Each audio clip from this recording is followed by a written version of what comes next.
It's the home finale for the Richmond Spiders today, so that means it's Senior Day, a chance to honor the most veteran players in a pregame ceremony. But what they would like most is a postgame celebration and their third straight win. To do that, they'll have to beat Patriot League unbeaten Lafayette. The Leopards are a perfect 5-0 in the conference for the first time since 1994. It's Patriot League football as the Lafayette Leopards visit the Richmond Spiders on Masson and ESPN+. Hi, everyone, and welcome to Robins Stadium on the campus of the University of Richmond. Come on inside our Spider TV broadcast booth. Join us here in the front row. He's former Spider captain Chris Anderson. I'm Bob Black. Garen Austin poised to join us on the sideline here in just a couple of moments. So the phrase trap game may have been uttered a couple times this week in Easton, Pennsylvania. Lafayette will play for a Patriot League championship against arch rival Lehigh next week, no matter what happens today. And for the Spiders, playing for pride and perhaps their first three-game winning streak of the season. So, Chris, what do you think? Do you believe in trap games, and is this one? Well, I don't know if I believe it, but I will tell you everything about this game screams trap game for the Leopards. 4 or 5 hours from home, new team, new opponent. You've got your rival next week. You've never been 6-0. Every reason to overlook this Spider team, but not so fast. This is a talented Spider team. We've talked about the athleticism. We talked about that offenses. They've almost been there, but haven't quite kicked into gear. So if you're the Leopards, you got to be concerned about that. And the Spiders, of course, have that powerful defense. So a lot to play for. Senior Day. Let's see what happens. One of the unique aspects of this game today, we have both the Patriot League Offensive Player of the Week and Defensive Player of the Week. Let's check out our Davenport and Company scouting report. Offensive Player of the Week, Kente Edwards, has been the Offensive Player of the Week 5 times this season, Chris, including last week. He's already over 1,000 yards rushing. He went from being a special teams player last year to just being a special player this year. Really crazy. So you look at the Leopards, they've consistently had a 1,000-yard runner, and you think it's the system, and then you take a look at Kente Edwards. He's like, no, he is special. He's got the speed, not big, but he's strong, and he breaks tackles, has 10-6, 100-meter speed, so he can break away. He's a special kind of guy. Spiders got to keep their eyes on him. Leads the Patriot League in rushing, obviously, this season. One of the guys who will be trying to tackle him is the Defensive Player of the Week, Spider defensive end Donovan Hoylett. Last week in the Georgetown win, 4.5 tackles for loss, 3.5 quarterback sacks, and a forced fumble.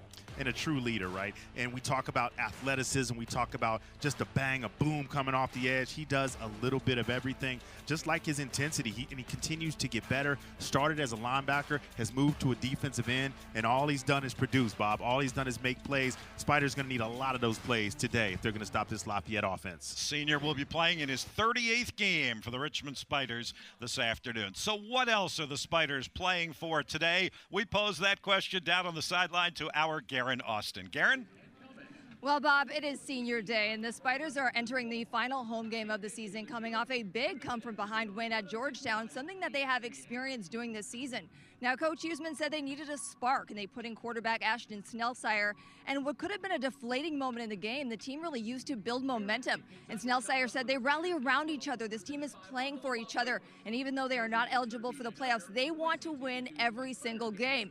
Now, the Spiders know they will have a big challenge facing the Leopards, but Spiders players say they've had a great week in practice. They need to go out there, make plays, and take care of business. And C.J. Frazier said, we know it will be tough, but we want this win for our seniors. Thanks, Garen. One of the other things the Spiders will play for this afternoon is the opportunity to knock off a nationally ranked team, Lafayette, entering the coaches poll this week at number 25. They're 7-3, 5-0 in the Patriot. They've won 4 of their past 5.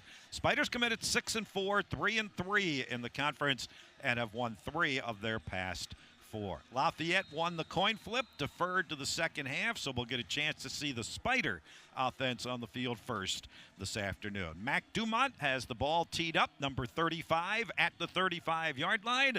The speedster Isaiah Dawson waits at the goal line. And away we go with a pooch kick and a fair catch. They're going to keep it away from Isaiah Dawson at all costs. And the Spiders will have great field position for the opening drive of the game with this offensive starting lineup brought to you by Sector Spider ETFs, the next chapter in investing. One change on the offensive line, the senior captain Gabe Carbajal out again this week with an injury. Godwin Berger, the junior, will make his first collegiate start at right tackle. He's joined by Jason Smith, Trey Gray, Scott Hummel, and Ronald Anderson. Ashton Snellsire will make his 4th collegiate start today at quarterback. He rallied the Spiders to victory last week. First play of the game from scrimmage. He's going right up top to the air, to the sideline, and he badly overthrows Kwanye Vini, and it'll quickly be 2nd down and 10. We do expect Kyle Wickersham to play today. In fact, on the 2nd play of the game, Kyle Wickersham is in the game for the Spiders. He's going to line up at a wide receiver position, Chris, with Snellsire at quarterback. Interesting. Let's see what they do here, having both guys on the field. Haven't seen this at all this year. Snellsire last week rallied the Spiders to that victory, went 5 for 10, 114 yards, 2 touchdowns. He also rushed for a touchdown on the Spider push in that come-from-behind win. And the handoff goes to Wickersham, and he runs straight up the middle and gets to midfield and into Lafayette territory at the 49-yard line. It'll be 3rd down and 2. How about that wrinkle? Yeah, it was. It was a wrinkle. It was interesting that they had Wickersham running. I feel like I could have run that with a bunch of different guys, but it did have everybody kind of thinking, because immediately, you know, Lafayette did recognize 2 quarterbacks on the field. They've watched plenty of film, so they've seen both QBs. But that time, Wickersham chose to give him the ball to run it. Wickersham averages about 41 yards rushing per game. So now 3rd and 2 with Snellsire at quarterback. Back to throw. Rush is coming. He throws, and the pass is caught at the 45-yard line. That'll be good for a 1st down by last week's hero, Andrew King. King had the game-winning touchdown reception that Chris this week he called the coolest play of his high school or college career. And it definitely was. It was a game winner. And I tell you, he does this well. That we're going to have to do more of that, finding a way to get him the ball out in the backfield. Him against the linebackers, a win every time for the Spiders. Great speed and great hands. 20th reception of the season. The touchdown last week came at the end of the Georgetown game that gave the Spiders the victory. And on 1st down and 10, Snellsire, a little bit of confusion there, a little whirly-bird action, and he's going to be dropped for a loss of about 3. And Chris, very early on, it looks like this Lafayette defense is selling out. They are coming with all sorts of players across that line of scrimmage. Yeah, showing it right now. I mean, that time, that was a well-timed blitz. I think that did kind of throw things off, because I think, you know, if the offensive line, they still wanted to make adjustments, but it was too late. They were already in the flow of the play. So well done by Lafayette holding that blitz to the last second. It's a defense that has probably been overshadowed by their offense, but it's still a pretty good Patriot League defense. Isaiah Dawson has the ball in his hands for the first time, and he gets it just shy of the 40-yard line of Lafayette before Ian Langan, the senior linebacker, makes the tackle after a 6-yard pickup for Dawson. And it'll be 3rd down and about 7 from the Lafayette 42. Easy pass, but makes it a manageable 3rd down. Get it to Isaiah Dawson out in space and let him get you a few. Nearly jumping offside for Lafayette, but it'll stay 3rd down and 7. Aziz Foster-Powell is the Spider running back. You saw him reposition to the right of Snellsire. 3rd and 7. Snellsire looks to throw. He scrambles and he has to throw it away, as again Lafayette just pinning their ears back and coming with people on every single down. That was Philip Pfeiffer, the senior defensive tackle, who was really disruptive last week in their win over Colgate. He was disruptive there. And look, the Spiders do get a 1st down, so hopefully with a good punt here, they're able to flip the field, put Lafayette in a tough position. We'll see how that goes. But, yeah, they are selling out. Lafayette, they have particularly good defensive ends who bring pressure, and you saw it right there on that last play. Spiders had scored on their opening drive in 4 of the past 5 games, but not today. Ned Gray with an excellent punt, end over end. It's going to be fair caught by the Spiders at about the 5-yard line. That was really well done by Richmond. Gray got it way up in the air, 37-yard punt. Tayshawn Burney downs it at the 4-yard line. Can't do it much better than that, Chris. The Spider freshman punter has had an outstanding year. The Spider defensive front has been outstanding, particularly Donovan Hoylett and Camden Bird at the defensive end positions. They're amongst the league leaders in tackles for loss and quarterback sacks. TJ Baldwin and Matei Fitz join them in the middle. Peyton Seelman, Carter Glassmeyer, Tayshawn Burney have been excellent at linebacker.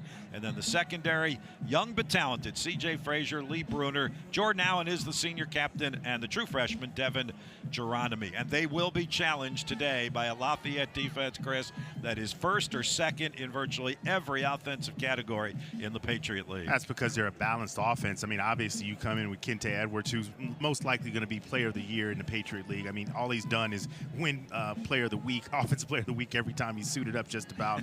And then, you know, they've got a seasoned veteran quarterback in Dean DeNoble.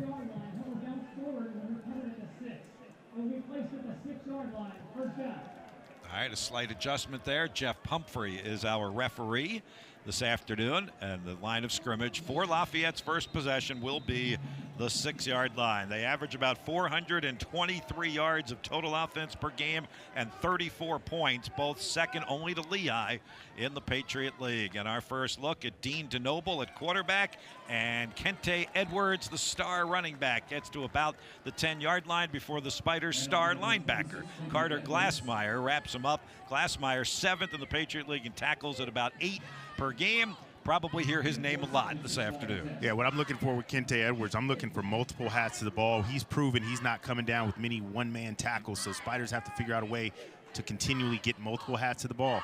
On 2nd and 6, he gets the carry again, comes up the middle, and the Spiders twist him down as they grab him around the ankles and bring him down. That time it was the other linebacker wearing the club on the head, Chris. That was Peyton Seelman, Richmond's leading tackler and second in the Patriot League. 11 tackles a game. Again, Seelman and Glassmeyer both playing with broken right hands. Yeah, Seelman was in there. Looked like Tayshawn Bird was in there. He's usually great as a nickel. He's going to be more of a linebacker this week. Let's see what Lafayette does on his 3rd down.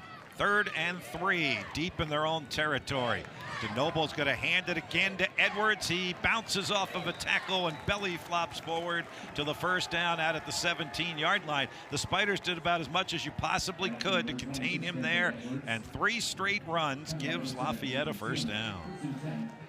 3 straight runs, 3 straight solo tackles, which is fine right now. But I'm telling you, as the game goes on, they need to get multiple guys to him. DeNoble's first pass of the game is swatted down by Peyton Seelman. Probably used that big club on the right hand to swat that one away. It's incomplete, and that in and of itself is a story, Chris. Dean DeNoble, one of the most accurate passers around, 63% completion percentage, is second in the Patriot League. His career mark is 65%. And here's the key. The key right there is recognition. So Peyton Seelman, all eyes on the back, sees it, but the last time he sees last minute he sees the ball pulled, and is able to get his hands up. 2 receivers left, 1 to the right. Edwards takes the carry, comes straight ahead. Glassmeyer's grabbing him around the ankles again and bringing him down, and then Seelman finishes him off, and it'll be 3rd down and 7. Chris, we should note that they normally have a 1-2 punch in that backfield. Kente Edwards and Ethan Weber, the junior running back. Weber is out with an injury today, so the backup running back now in the game, Ja'Kyrie Henley, is a local product from here, was a star at Highland Springs High School. 3rd and 7 from the 20. DeNoble looks, pass on the far side is knocked down and incomplete. Devin Geronimi with outstanding coverage, and the pass goes incomplete. It was actually thrown by the backup quarterback on that play, Chris. Daniel Lipovsky, the 6-foot junior, the transfer from Delaware, was in the game at quarterback, and it's incomplete. That's interesting. You know, Dean DeNoble has been great all year. Super consistent. Not sure what happened on that play, that they would pull him out. So now it'll be punt time for Lafayette. They have an excellent punter, Christian Bush, although he's had some block this year. And he almost had that one blocked, and we're going to get a penalty on the Spiders. Hopefully, from Richmond's perspective, it's just running into the punter, because that would not give them a first down. This is a tough one, because let's see what the call is. I believe it's going to be a 5-yard walk-off. Referee Jeff Pumphrey. And either he didn't turn his microphone on, or the microphone is not working. We did signify. We saw him put the 5 up, so I believe it's just 5 yards. Yes. But as I was mentioning, they've had 3 punts blocked in the past 2 games, and certainly the Spiders saw that on tape. Running into the kicker. Defense, a 5-yard penalty. We're waiting to hear the coach's option. We're all waiting to hear Coach John Truxell's option. Man, everything about that shows that he'll get through there. I can see why he takes a shot. He has a shot to block that. Running into the kicker. Defense, 5-yard penalty, re-click, 4th down. So Coach Troxel, in his 4th year at Lafayette, played at Lafayette as well, and has come back as a very successful head coach, elects to take the penalty because the punt was short. The Spiders would have had the ball at their own 45-yard line, and now they'll punt it away from the 25, and Christian Bush will get another opportunity. But, Chris, did you notice what I did? He takes 3 steps, right, not 2, it seems, to punt the ball, and maybe that has something to do with the fact that he's had the punts blocked. A little quicker on that one. Again, a very short punt, and Jaden Fair comes up and calls for the fair catch at the 44-yard line. So not much difference there. Mark it at the 43. Spiders will have excellent field position. 32-yard punt. No return. Richmond's 2nd possession. Coming up when we come back to Robins Stadium. 9:55 to go. Scoreless first quarter.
Sire at quarterback going to the air again. He hits J5, Javion Griffith, who sheds a tackle, pirouettes upfield, gets to the Lafayette 45, and I think the Spiders are going to get even more yardage out of this. There's a penalty flag and likely a face mask, perhaps, on the Lafayette defense. Foul. Face mask. Defense number 7. 15-yard penalty added to the end of the play. And it's what the Spiders need. We talk about taking a short play, 5-yard play, breaking a tackle, gets the face mask, and now we're looking at a 20-yard gain. Lafayette is one of the least penalized teams in the league. In fact, the 2nd least penalized team in the league, 41 yards per game, but there's 15 on one flag. And the Spiders at the Lafayette 30, 1st and 10. Snellsire doing a lot of passing early. Looking, nobody open. He's going to throw it to the near side. Oh, brother, it was tipped by Aziz Foster-Powell and then almost picked off by Kevin Dodard, and he would have had a pick 6 had he been able to grab that one.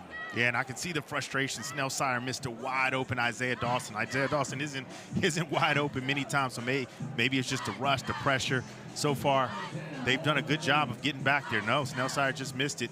Late pressure. Little high, and you're right, if that's caught, it could be off to the races. Dodard already has 2 interceptions this season. 2nd and 10. Blitz coming, handoff Aziz Foster-Powell, and he bursts through to the 25-yard line. So a 5-yard gain for Foster-Powell. Last week in that Georgetown game, he was Richmond's leading rusher, 64 yards and a touchdown. 3rd and 5.5 is always tricky. Gives you a little bit of everything. Let's see what the Spiders do here. They haven't gotten Snellsire outside of the pocket at all. They've kept him in the pocket. On that first game against Bucknell, they sprinted him out a couple times, gave him the option to run or pass. Going to go 3 wide to the right and J5 to the left. Snellsire to throw, looking for Javion Griffin, who can't make the catch. He was well defended by Ryan Gadsden, their outstanding sophomore cornerback, who is amongst the league leaders in passes defended and in interceptions. He has 3 interceptions and now 12 passes defended, like this one. That pass was a little bit inside.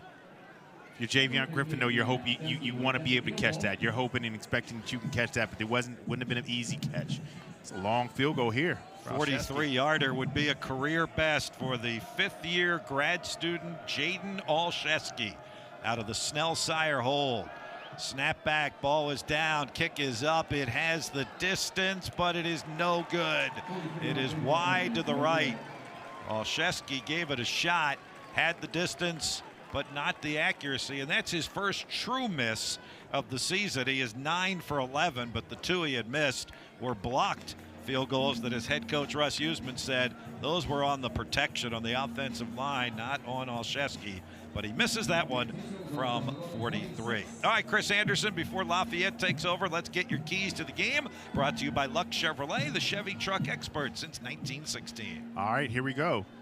If you're Lafayette, first thing I was saying, are you going to run the pass or pass to run? I thought they might come out and pass to run, open up that box and then to control the tempo, try to slow the game down. Richmond wants to slow the game down. Lafayette wants to speed it up. Edwards takes the handoff, and there's Seelman and Glassmeyer again for a combined tackle, Chris. And then Richmond, look, extinguish Edwards. Why? Because he is absolutely positively on fire. You want any chance to win, you got to find a way to slow him down. And I think 28-plus points. I don't think you're going to be able to hold this Lafayette team to 17, 20 points. I think you're going to need 28 points or more if you're that Spider offense to have a chance to win the game.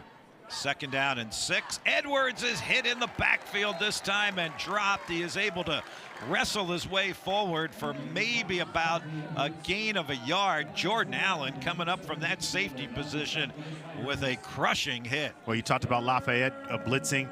Spiders don't blitz very often, but that time it was a well-timed, excellent blitz. So Jordan Allen comes through untouched because they don't see him. It's a late blitz. Boom, he comes up there, reads it, fills the gap, and able to stop for basically no gain. 3rd and 5 for veteran quarterback Dean DeNoble. Threw for 206 yards and 4 touchdowns last week in their victory over Colgate. Looking to the sideline, he's throwing downfield for Persing, who makes the catch in Richmond territory on the Lafayette sideline. Carson Persing, his 46th catch of the year on a perfectly thrown ball by DeNoble for 29 yards. Perfect is not the word. Perfect ball. If you want to blitz, you put the pressure out there, but it does put you guys in one-on-one situations. Edwards takes the handoff, comes straight ahead, and again it's Glassmeyer diving at him and making the tackle. But this is why Dean DeNoble completes 65% of his passes. And it's just, look, he just puts air under it, trusts your receiver to go up and make a play. Separation is created, and the catch is secured. Knew the blitz was coming and got rid of it right now. 2nd and 8, Lafayette in Richmond territory for the first time today at the Spider 38-yard line. DeNoble looks to throw again. Looks over the middle, scrambles, throws to the near side and incomplete, looking for Ethan Hossack, the tight end. And now the Spiders have him where they want him at 3rd down and 8 at the 38-yard line. However, there's a penalty flag way over on the other side of the field, and this is going to be a hold. Prior to the pass, holding, defense number 22. 10-yard penalty, automatic, 1st down. That's Devin Geronimi, the true freshman. And not embellishing, Chris, that was 45 yards away from the play. It really was. And Devin Geronimi, look, he's getting a look from the refs. He's getting a look from other teams. There is no question about his athleticism. Sometimes a youth, he can get a little handsy. You just have to be able to trust that athleticism. He's got great speed, great feet. Middle of the field, as you see at the 28. It's Edwards' turn again, and Tayshawn Burney comes up and dives at those legs and drops him at the 25-yard line. Kente Edwards averaging 129 yards a game. That's first in the Patriot League, fourth in the nation, and 7.8 yards per carry. That is tops in all of FCS football. And they'll keep giving it to him because all it takes is one time, one missed tackle, one slip, one break, and he's off to the races. 2nd and 7. Not getting it this time. A firing pass by DeNoble to the 20-yard line, and that one's caught shy of the first down marker. So far, the Spiders are tackling really well. They gave up the big pass. They put him in a tough position, and then they had the penalty. But the basic tackling, they're doing well. Jordan Allen comes up right now, makes that tackle. Nick Bierman on the reception. Gain of 5, 3rd and 2 in the red zone at the Spider 20-yard line. Normally Edwards' time here, and it is. He comes straight ahead. Burney dives at his ankles and just missed him, and Edwards is able to move those chains as he gets down to the 16-yard line. Picked up 4, but it keeps the drive going. Yeah, there's the strength we talked about. Burney read it perfectly, but it just got down to a one-on-one. And Edwards does enough. He wins that battle. He gets the first down. So we talked about, I want to try to avoid as many one-on-one tackles as possible because I think Edwards is going to win a lot of them.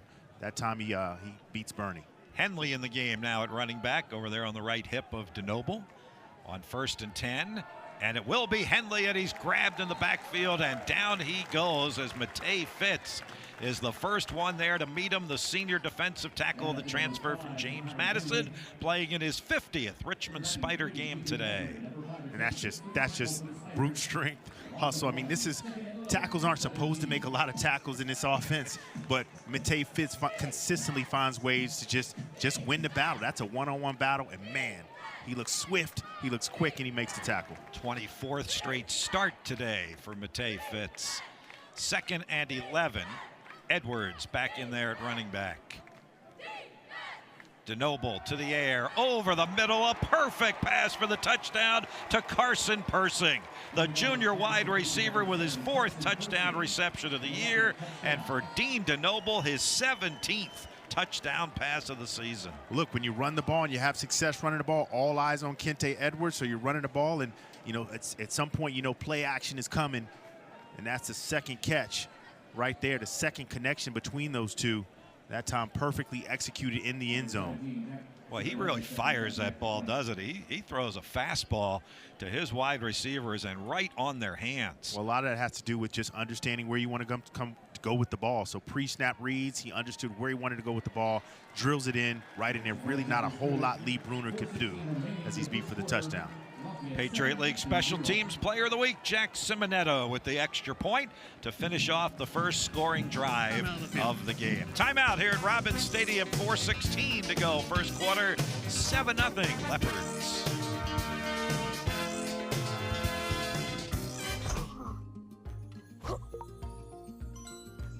Kids grow up fast, but with the money you earn from your PenFed checking and savings accounts, you can be there to support them through every stage of life. I got it. PenFed's got great rates for everyone. The Patriot League on ESPN is on Instagram. Championship moments, amazing highlights, behind-the-scenes coverage, and features on the best and brightest student athletes in the NCAA. Follow us at Patriot League today.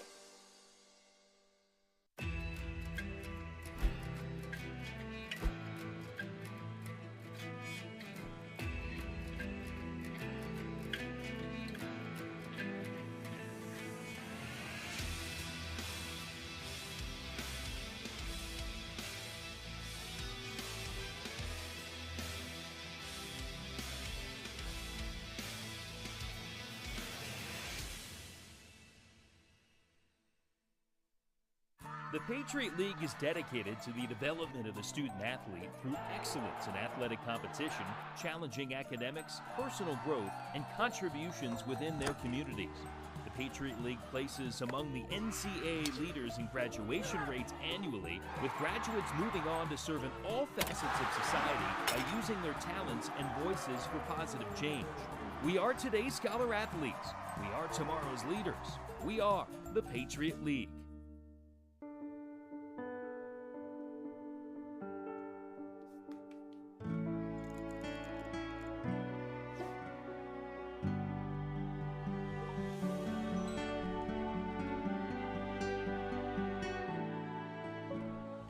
PenFed Credit Union, we help our members make the most of their personal finances so they can make the most of their dreams.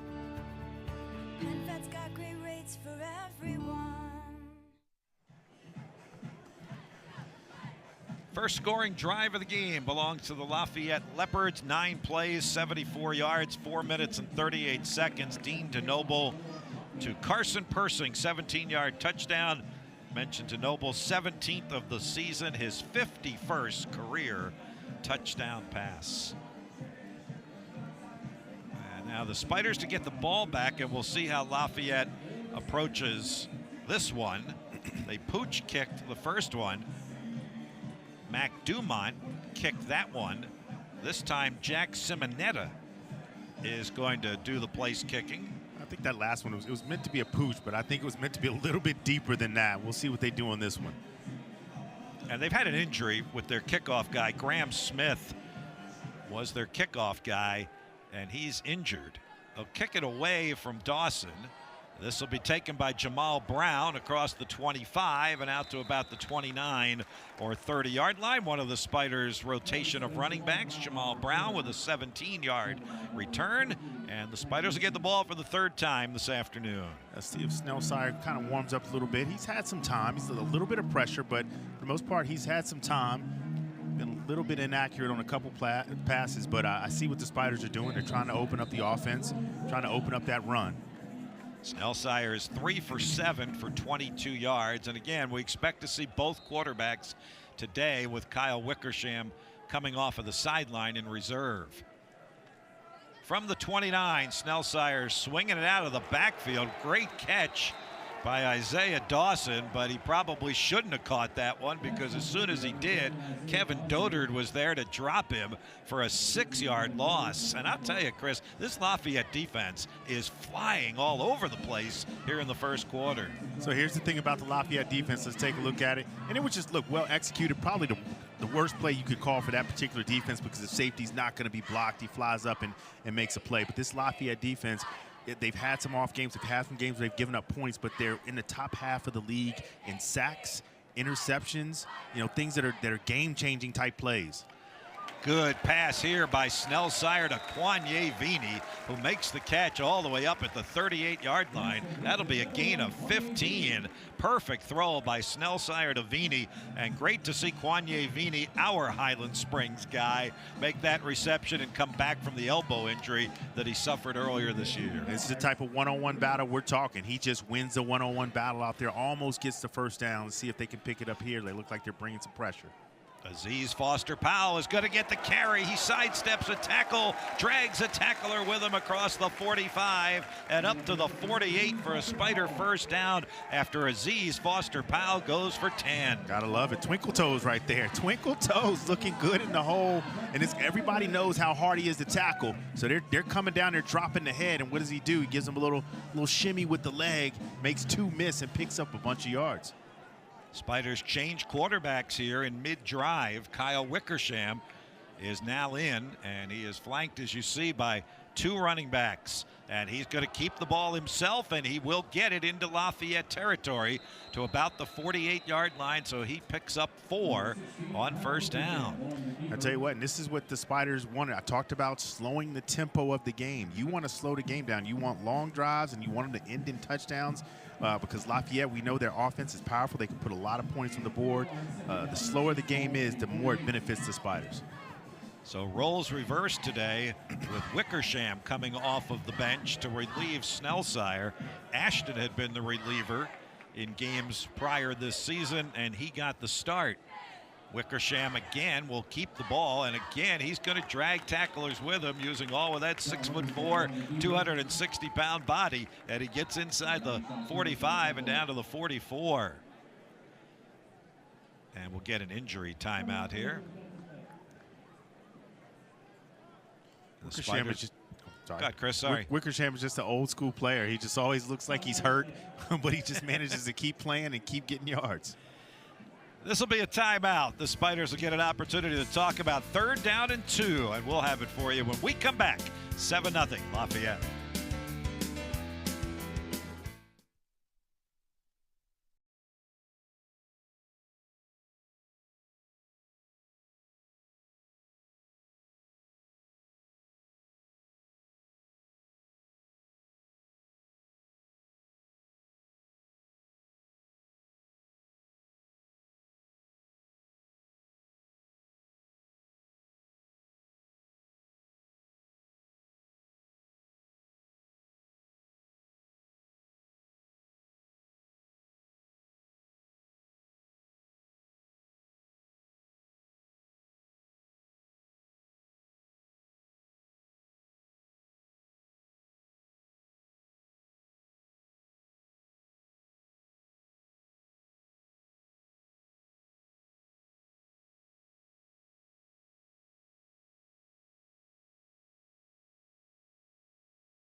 Realize it's the Richmond offense and the Lafayette defense on the field right now. But Chris, this is what you were talking about earlier in all of the really important categories. Lafayette's offense and Richmond's defense, top two in just about all of them. Right, this is the highlight of the game. When you come in the game, this is the conversation. Lafayette offense to Richmond defense.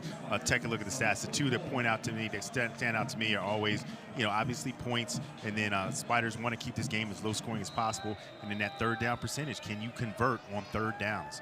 Spiders have struggled in this area this season, only 37% success rate. This is 3rd and 2, and it's Aziz Foster-Powell, and he's got the first down and more. He'll get inside the 35 and down to the 34-yard line.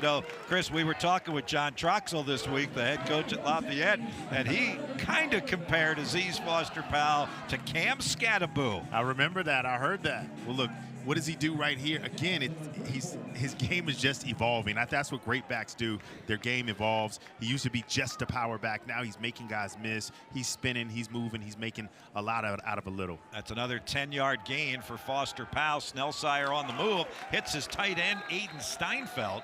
Just his 5th catch of the season. He gets inside the 30 and down to the 28-yard line. Like that play. That was an easy 5 yards. I'm not sure if his knee hit the ground. Might have called that a little bit early, but a nice play, 5 yards. Gets Snellsire outside. The right knee and grazing on the artificial turf here at Robbins Stadium. 2nd and 4 at the Lafayette 28. Out of the pistol. 3 receivers to the right. Snellsire gives it to Aziz Foster-Powell, and they wrap him up in a big old bear hug. Brings him down, and the Spiders will be looking at another 3rd down. All eyes on Foster-Powell on that one. See if the Spiders can pick up this 3rd down, but the big thing there is if you're Snellsire, you got to notice that, you got to recognize that. Expect to see a couple keeps as we move forward. Spiders will have an opportunity to talk about what they want to do on 3rd and about 5. We'll switch ends of the field, and we'll start the 2nd quarter. At the end of the first 15 minutes, Lafayette 7, Richmond nothing. Patriot League football on Masson and ESPN+.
In the first quarter, the Spiders were 3 for 5 on third down opportunities. They've got one here on the first play of the second quarter. 3rd and 5 for quarterback Ashton Snellsire.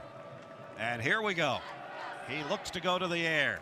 On the run, he hits Andrew King, and King spins to the 25-yard line. He's going to be a yard shy of the first down. Excellent tackle to prevent him from getting that first down. Yeah, Robert Stevens, the linebacker. He was close, no doubt about it. The ref is right there. He feels like he didn't make it. Spiders line right up and go after it. And that was Kevin Dodard and Robert Stevens combining on it. The Spider push looks like it should be enough for a first down, although there is a penalty flag at the line of scrimmage. And Chris, you know officials from Little League football to junior high to high school to college to the pros are eyeballing that tush push play for penalties like that, the offside there. Absolutely. I mean, because if you're the defense, what do you have to lose? A lot of times, hey, you know, it's a very difficult play to stop, so I'm going to try to jump the snap, and sometimes you'll get the penalty. But I do think referees at every level are about ready. They're over the tush push. I think they're ready for the season to move on. Well, where Lafayette's from, Easton, Pennsylvania, is in the shadow of Philadelphia, and the shadow of the Eagles making that play so famous. On first down, Aziz Foster Powell bounces it to the outside, gets inside the 15 and down to the 13. Boy, he is running hard again, something we have seen all year long. He gets 7 on that one. Yeah, what I like there is the Spiders pick up the block. The blitz. When you blitz and blitz and blitz and blitz, after a while the offensive line can start to see it. They pick it up, no problem. Aziz Foster Powell sees the hole, gets into the hole, picks up 7 yards. 2nd and 3 at the Lafayette 13. Foster Powell again slices through 10-5, lunges for the goal line. He's down at the 1-yard line. Aziz Foster Powell, oh so close to the touchdown on a 12-yard gain. Really close, and again, just the same old same, just breaking tackles, finding the hole, recognizing the hole. Boom, he's in there. He looks like he's tackled there, breaks a tackle here. Ooh, we might take a look at that. Looks really close. See if I guess they're saying his bottom hit before that ball went across the line, but it's close. Kyle Wickersham comes in the game at quarterback. 1st and goal, Spiders at the Lafayette 1. Wickersham bowls his way into the end zone for the Spider touchdown. Kyle Wickersham's 5th rushing touchdown of the season puts the Spiders a point away from tying the game. Got to finish drives, and that's exactly what the Spiders knew that coming in. They want to slow down the game. We want to be able to run the ball when we need to run the ball. Aziz Foster Powell has been able to do that on this drive, but at the end of the day, you got to finish drives with a touchdown. Spiders execute the Spider push, as you say, into the end zone. Kyle Wickersham getting it done, and he's kind of reprising his role, Chris, from years past when he would come into games and be effective like that. And now Jaden Olszewski to attempt the point after touchdown out of the hold of Ashton Snellsire. And Olszewski hasn't missed a PAT all year. He's now 24 of 24. So it's Aziz Foster Powell who gets the Spiders close to the goal line. He's already rushed for 43 yards. He's actually the leading rusher in the game. And then Kyle Wickersham finishes it off with the Spider push touchdown. You are tenacious. You are creative. You are innovative. You are strong. And you are a Spider. A Richmond Spider.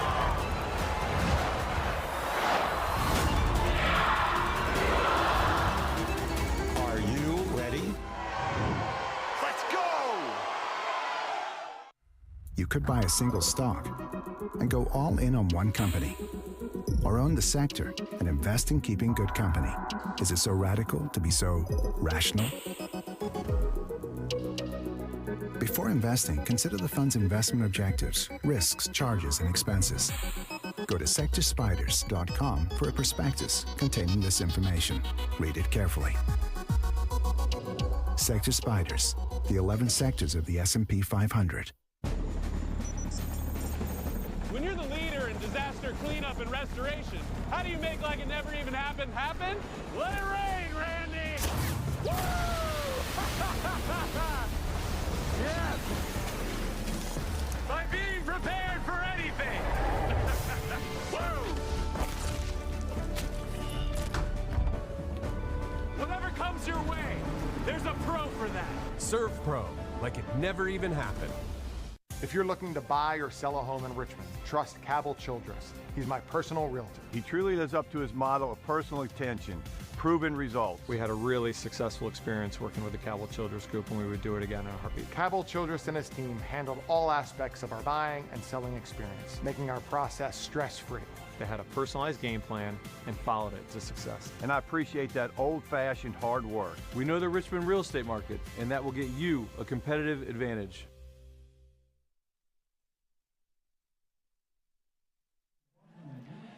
Today is not only senior day for the Spiders, it's also the 25th anniversary celebration, Chris Anderson, of our 2000 conference championship team.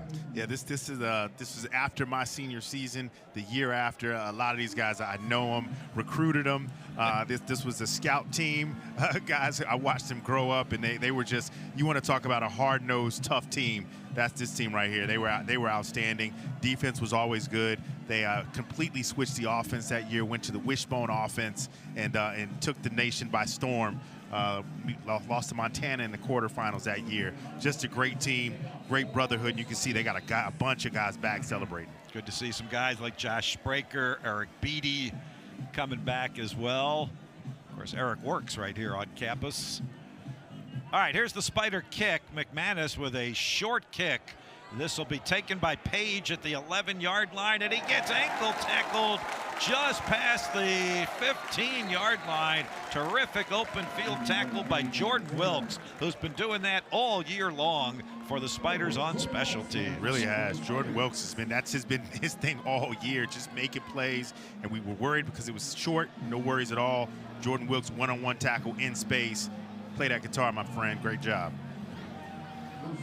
So Lafayette will start deep in its own territory, and the Leopards with only 27 yards rushing through the first quarter, and Edwards has 28 to lead the way. He's been somewhat contained, but you never know. He comes straight ahead, and there's both Seelman and Edwards to make the tackle.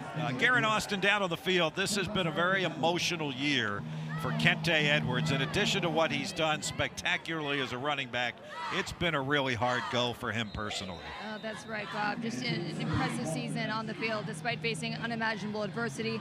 Edwards lost his dad earlier this season after a 2-year battle with cancer. And Coach Troxel said it really affected the whole team, but it was really good to see the entire team really showing up to support Edwards in every way. And that's why it is so important to have such a strong team culture. And as you guys know, Troxel told us that he actually deals a lot less with X's and O's and more with helping guys navigate life at this stage of his career.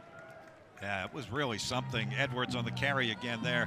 Chris, he learned of his father's passing the morning of their game against Princeton, and he went out to play in that game and then got injured in the first half, and Coach Troxel said, enough is enough. You need to go be with your family, go home, mourn the loss of your dad, and he left the game at halftime and then missed the next 2 weeks, understandably. So he's really only played in 7.5 games. And here he goes for his best run of the afternoon on 3rd down and 5. Edwards gets it out to the 40-yard line. How about the trust on that one? Everybody's thinking pass, pass, pass. We're thinking play action. They go back and run the same play they've been running all day. Just to understand, if we keep giving it to Edwards, he's going to break one, and that time he does. 18-yard gain out to the 40-yard line.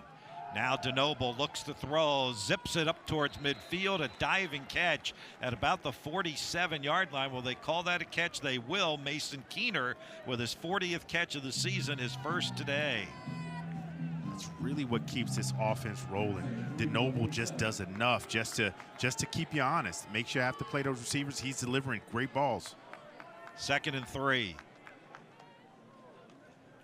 Edwards, straight up the gut, breaks tackles to the outside. There he goes down the sideline, and the Spiders finally get him as he cuts it back inside the numbers towards the hash mark down at the 26. We've seen 2 spectacular runs on this drive by Kente Edwards. That one for 27 for number 26. Yeah, we talked about it, Bob. I was saying all during the break, the Spiders are doing well, but I'm seeing a lot of one-on-one tackles. Ooh, that was a hole right there. Here, Lee Bruner comes up and he just no shot. He doesn't even slow him down. We got to be able to get multiple hats to the ball, multiple guys slowing him down. Once he gets into space, he's a truck. Henley in the game at running back now. DeNoble looks to his left, going to throw down the sideline and has a receiver wide open for the Lafayette touchdown. Nick Bierman makes the touchdown reception, and Lafayette, just like that, regains the lead. Another perfect pass by Dean DeNoble. Yeah, great pass by Dean DeNoble. Finds it, delivers it. Looks like there was some confusion on the back end. You don't see that very often. I don't know if there was a slip or just some confusion, but the receiver is wide open. Spiders just can't have it. Look, Edwards is coming in as a top running back in the league. Hard to stop. That's something you got to deal with. You can't have breaks and busts on the back end. You got to be able to make them one-dimensional. And right now, the Spiders were unable to do that on that drive. And it looks like Lafayette has found yet another wide receiver in Nick Bierman, who's had a couple of catches today. Those are his first 2 catches of the season for Lafayette. So there's his first touchdown. It goes for 26 yards, and Lafayette regains the lead on Richmond 14-7, 10:20 to go, second quarter.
Richmond Spiders Patriot League football is brought to you by PenFed. PenFed is an official credit union partner of the Patriot League. By Herff Jones. Herff Jones is proud to be the official championship jeweler of the Patriot League. And by the Patriot League. We are today's scholar athletes. We are tomorrow's leaders. We are the Patriot League.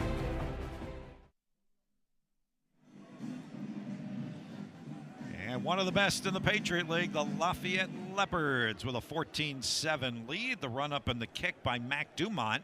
And this one will sail over the head of Isaiah Dawson.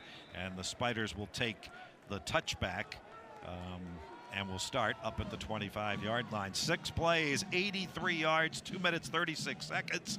The touchdown pass to Nick Bierman, a 5'9", 170-pound freshman out of Marvin, North Carolina, Charlotte Catholic. getting in on the act, and Dean DeNoble with his second touchdown pass today. Yeah, that was all the Dean DeNoble. You know, there was some confusion on the back end. Dean DeNoble finds a mistake and delivers the ball. That's what the Spiders can do here. Haven't seen Isaiah Dawson touch the ball yet. I think he's a guy you got to get the ball to. Snell Sire's pass looked like it was deflected at the line of scrimmage, and it falls incomplete. And it'll be 2nd down and 10. Of course, 2 big plays on that drive from Kente Edwards. He had an 18-yard gain and a 27-yard gain, so he had 45 of those 83 yards on 2 rushes. Yeah, just got to win battles. It's the same play they've been running all day. Just kind of the O play, but just believing if we keep running it, Edwards is going to break one. He broke 2 on that drive. Michael Vaughn, the junior defensive tackle, knocked that one down at the line of scrimmage at 2nd down and 10. That's Dawson in motion. Here comes pressure. Snell Sire to Javion Griffin, makes the catch at the 30 for a safe pass on a short gain. Xavier Johnson, the sophomore cornerback, on the stop. And once again, it's 3rd down for the Spiders. This will already be the 7th 3rd down for Richmond's offense. The Spiders ran that play on 1st down. They ran that play on 1st down a lot last week, had success. Does make it manageable. And again, you're just going to continue to run it if they give it to you, but it does set you up at some point in the game for a double move. 3rd and 4 from the Spider 31. Snell Sire to the air and throws it wildly. Wow. Javion Griffin, the intended receiver, but way over his head, and the Spiders will have to punt. It was a good route. He came open. It was wide open. Just a miss, maybe some pressure, maybe some hands up, and he felt the need to get the ball over the hands, but way high on that one for Snell Sire. 2nd punt today for Ned Gray, 52nd of the season. Coming up, he's been busy in his freshman year, the Melbourne, Australia native. Kevin Dodert is back at the Lafayette 25. Knuckleball kick, it's going to bounce, take a little bit of a spider roll, and then a hard left turn, and out of bounds onto the Lafayette sideline at the 35-yard line. So another punt with no return. 39-yard kick, and Lafayette with the 7-point lead will start from its 35. It's a tricky drive right here. First of all, I'm sure in terms of punts, they would love to get a little bit more, a few more yards on that, a little deeper. But for the Spiders, this is a tough one. Lafayette wants to go up by 2 scores and make Richmond chase. Spider defense has to find a way to buckle down and make a stop on this drive.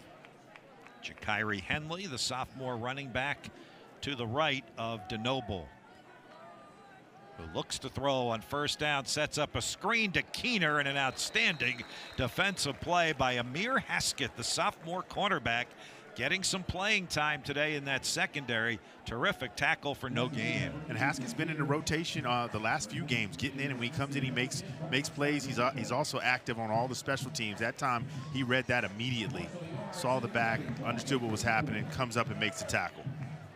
So no gain after that excellent play as he shed the block, made the stop. In fact, let's officially call it a loss of a yard. And now this is going to be a loss of 5 more because we'll get a procedure call.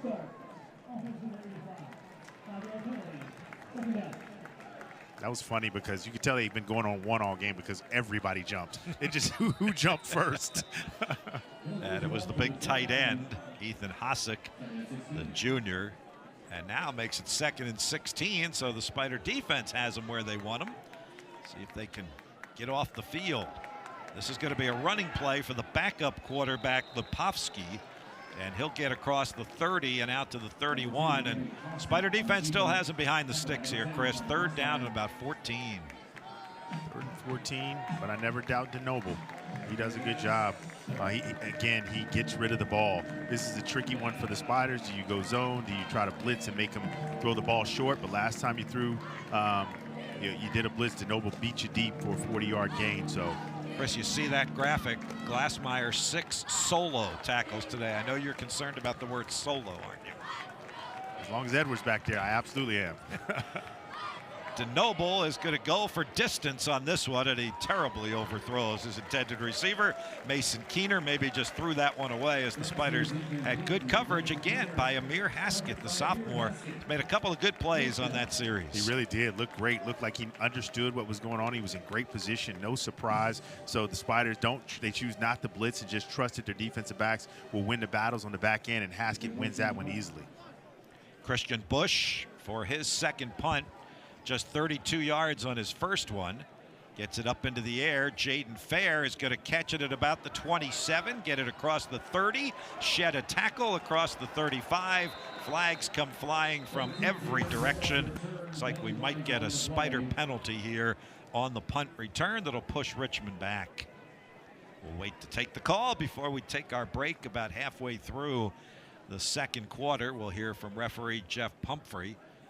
It was a 41-yard punt by Christian Bush, right at his average. Personal foul, illegal blindside block. Receiving team number 88. 15-yard penalty. First down, timeout. So the Spiders will start deep in their own territory. Once they mark off the penalty, it'll be 1st and 10 from the Richmond 20. Spiders have the ball after the timeout, down by 7.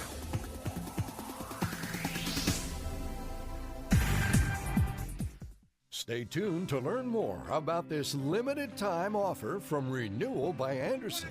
We all have that list of home improvement projects we need to do, and if replacing your home's windows and doors is on that list, you want to know that it's going to be affordable.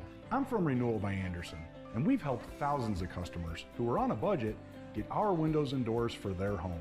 How do we do it? Well, here's something you don't expect to hear from a window Spider company. fans, it is time for today's all your 40 windows and doors at the same time. We're really good at identifying the bad windows and those you can wait on replacing. And here's something we offer that you don't find with a lot of window companies or contractors: great financing options. With Renewal by Andersen, you can have monthly payments that'll probably be lower than your cable bill. With another program, you can get windows and doors now and not pay anything for an entire year. It's almost like free money. No wonder half of our customers finance. Before we talk about the warranty, think about other things you've bought. Did it sometimes feel like you had to buy the expensive extended warranty to get the good coverage? That's never the case with us. Our windows are so durable and our installers are so talented. Unlike some other companies, our warranties cover the windows, patio doors, and the installation. It's really impressive that they sell the product, they manufacture the product, they install the product, because then you're dealing with one company, and you're dealing with one company that has a long-standing and solid reputation. Let Renewal by Andersen help put great windows and doors in your budget this year. For a limited time, when you buy one window, patio door, or entry door, you'll get the next one 40% off. That's 40% off. And our financing can help make this project more affordable. No money down, no payments, and no interest for 18 months. Get new windows and doors now and don't pay anything for 18 months. Call Renewal by Andersen today for a free appointment. 804-510-0122.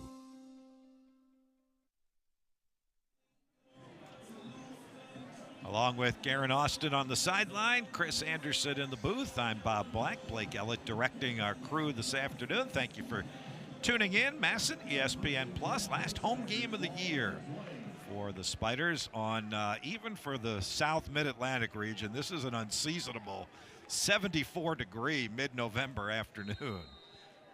Very comfortable football conditions. Spiders from their 20. Snellsire going up top on first down. He's got Isaiah Dawson at midfield. Spins out of a tackle to the 40 and down to the 39-yard line. Snellsire hits the speedster Isaiah Dawson for 41 yards. Yeah, we just said it. We were just talking about it. We needed Isaiah Dawson sighting. Figure out a way to get this man the ball. He is explosive. They are aware of it, but couldn't stop him. Spiders go up-tempo. Snellsire gets it right back to Dawson on the sideline for another positive gain. He'll get pushed out of bounds at the 35. But, Chris, here's the 41-yarder. Yeah, and it starts with Snellsire having time. He sits there. This play takes a while to develop. Good pass across the middle. Isaiah Dawson takes care of a miss, makes one miss, and picks up a few more yards. He's explosive out there. It's a different type of speed on that back end. Isaiah 11th in the league in yards per game receiving and 13th in yards per catch. And that number will go up after that 41-yarder. On second down, the Spiders bring Kyle Wickersham in the game to run to the ball, and he got jolted. Got maybe a yard to the 34, and here we go again. It's been third down all afternoon for the Spiders here in the first half. Snellsire back in the game. Wickersham's had success, but it's getting a little predictable at this point. He's come in and he's run it almost every time he's been in the game. 3rd and 5. Snellsire now 10 of 16 for 92 yards. Lafayette has had success blitzing. Let's see if they try to blitz again here. Snellsire looks, here they come. Looking left, scrambling left, has some running room. He'll keep the ball. He's heading for the stick. He's got the first down. Stepping out, well, they're going to mark him at the 30. Yes, it will be a first down. He did get to the first down marker. Keep the drive going. Lafayette is arguing that he didn't get to the marker, and that was my first indication as well, Chris, where the official was marking him, which was right at the 30-yard line. I think we might get a review on this, and I think this is going to be 4th down. Yeah, that's just awareness. You did everything right. He obviously, he thought he had made it, so I don't know. The yardstick on this side of the field is the unofficial one. That one's there, obviously, for the visiting team. The official chains on the home side of the field where Russ Huseman is patrolling that sideline. That's a great call. That explains the confusion. Because if he's looking at this side, it did look like he had made it. He gets right past it, but over there, it's a little bit different. So 4th and 1. Wickersham is on for what looks to be the Spider push. It is, and boy, did the Spiders ever push that time. And they pick up the first down. That's a solid 2 yards for Wickersham and teammates to the Lafayette 28. Yeah, that looked like we'd run that in the regular field, right? Run that on first down, short yardage or not. And Kyle comes out of the game, and Snellsire comes right back in. I'll tell you, Chris, you alluded to this earlier. This is the Spiders' tempo, right? We talk about that in basketball a lot. When one team gets up and down the court and the other team slows things down, uses much of the shot clock. This tempo today is keeping the ball out of Lafayette's offense's hands. But we saw it. Lafayette can score in 6 plays. They came down and scored in 6 plays, so you got to limit their touches. Snellsire, long throw, looking for Vini, and in and out of his hands and incomplete. It was in and out of the hands of Ian Langan, the linebacker, and then in and out of the hands of Kwanye Vini. Yeah, linebacker dropped, and that was a great drop. He just kept dropping, reading it. He almost picks that off. And then Vini playing with that big brace on his elbow, so he can't really stretch out maybe the way he can. Oh, but that's still one he wants. That's in his breadbasket. He's going to look back at that and wish he had that one. Both guys are thinking that. As you mentioned, great drop by the linebacker. Almost got his hands on the ball, and then Vini. 2nd and 10. Swing it out on the far side to Andrew King, and you could see that play coming. And Lafayette's defense swarms all over it back to the 30-yard line. Yeah, when you do the bubble screen, I see it's bang or bust. There is no in between. Either it's a good play, you get what you're looking for out there. He's able to get up the field. But that time, we had some guys unblocked. So when you have safeties, when they're a zone, guys are going to be unblocked. So that's an easy play, easy tackle for a defensive back when he recognizes this will be one of the more challenging 3rd downs, and there have been many for the Spiders here in the first half. 3rd and 12 from the 30. Snellsire sets. He gets hit from behind. He escapes. He's on the run at the 30 to the 25. Sheds a tackle to the 20. Lunges for the first down marker at the 18-yard line. What a run by Ashton Snellsire for a first down. The big win right here is avoiding the sack. He is in there. Talk about big, talk about the size, talk about the strength, able to avoid the sack once he gets outside. And then how about Aziz Foster-Powell? He did this on the last one, but understanding where he is on the field, and let me see if I can get a block here, gets just enough to help Snellsire get outside. The Spiders in the red zone. Snellsire throws to the far side of the field. Pass caught for a short gain of about 3 yards. Garen Austin on the Spiders sideline. More on Ashton Snellsire. Well, Bob, Ashton Snellsire said he is always ready. He said he prepares every day as if he's starting, even if he's not. And Snellsire said one of his favorite quotes is, when the Marines use, you don't rise to the occasion, you sink to the level of your training, and everything is in how you prepare. Well, he's prepared. Thank you, Garrett, as the Spiders starter today. Now 2nd down and 8 at the Lafayette 16-yard line. Down to 3 minutes to go here in the first half. Snellsire to the sideline, and he left that one a little bit short. And Kwanye Vini loses his helmet and does not catch the football. So here we go again with another 3rd down for Richmond. This will be the 10th 3rd down of the first half, Chris. I like the play. I like the call. Everything about it is right. Snellsire's just a little short, just doesn't quite get it out there. If he does, now we're looking at a 3rd and 1, 3rd and 2, and that's an obvious when you go into Aziz Foster-Powell mode. This makes it a little bit different when you're looking at 3rd and 8 down here. I think it may be 2-down territory, though. Spiders have struggled in the red zone, and they would like to get 6, not go for 3. 3rd and 8. Snellsire sets, fires over the middle, has a man open at the 9-yard line. That'll be good for a Spider first down or not. Nope, going to be about a yard short. Cole Schilling, the little used grad transfer from Elon, with a 7-yard reception. Let's see what we do here. Does a good job of coming back to the ball. Needs to do that. Can't get back upfield for the first down, but secured the catch. Puts it in a 4th and 1 situation. They're actually going to run a play here, not just the Spider push. Yeah, just the 2nd catch of the year for Schilling from the shotgun on 4th and 1 from the 9-yard line. And it'll be Aziz Foster-Powell, and I think want to give him a weight room run here. He should have the first down as he muscles his way to the 8-yard line. Yeah, I'd be very surprised if he didn't. Look like he had it easily. Lafayette thinks they made the stop. It will depend on where the officials mark this football.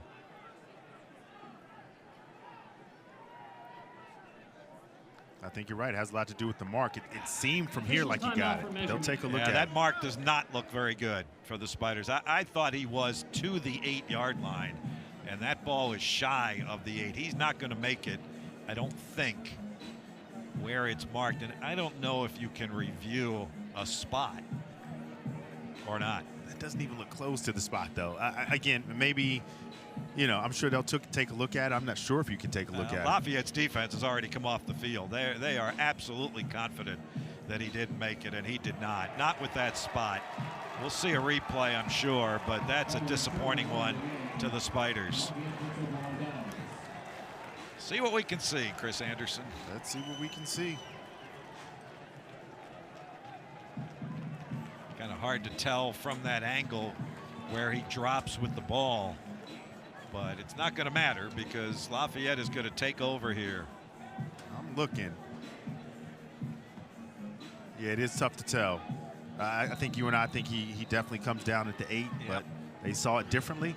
Spiders got to make a play here. Can't give up a big play here. See if they can keep the field position. It'll be Edwards on first down, coming straight ahead and gets out to the 16-yard line. And we talk about that sometimes, Chris, with Wickersham. I think everybody in the ballpark knew that Kente Edwards was going to get that carry, and he still picks up 7 yards. This is the 2-minute timeout. And that will bring us to the 2-minute timeout. So this is a critical end of the half because Lafayette will get the ball to start the 3rd quarter as well. See what happens. 2-minute timeout from Robins Stadium. Lafayette leading Richmond by 7.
Final 2 minutes of the first half. Lafayette with the 14-7 lead. Low scoring first half. They're 2nd and 3 at their own 16-yard line. And a huge series here for the Richmond defense to keep this a one-score game, also knowing that the Leopards will get the ball to start the third quarter. DeNoble pass complete to Persing, who scored the touchdown earlier. Makes the reception out to the 24.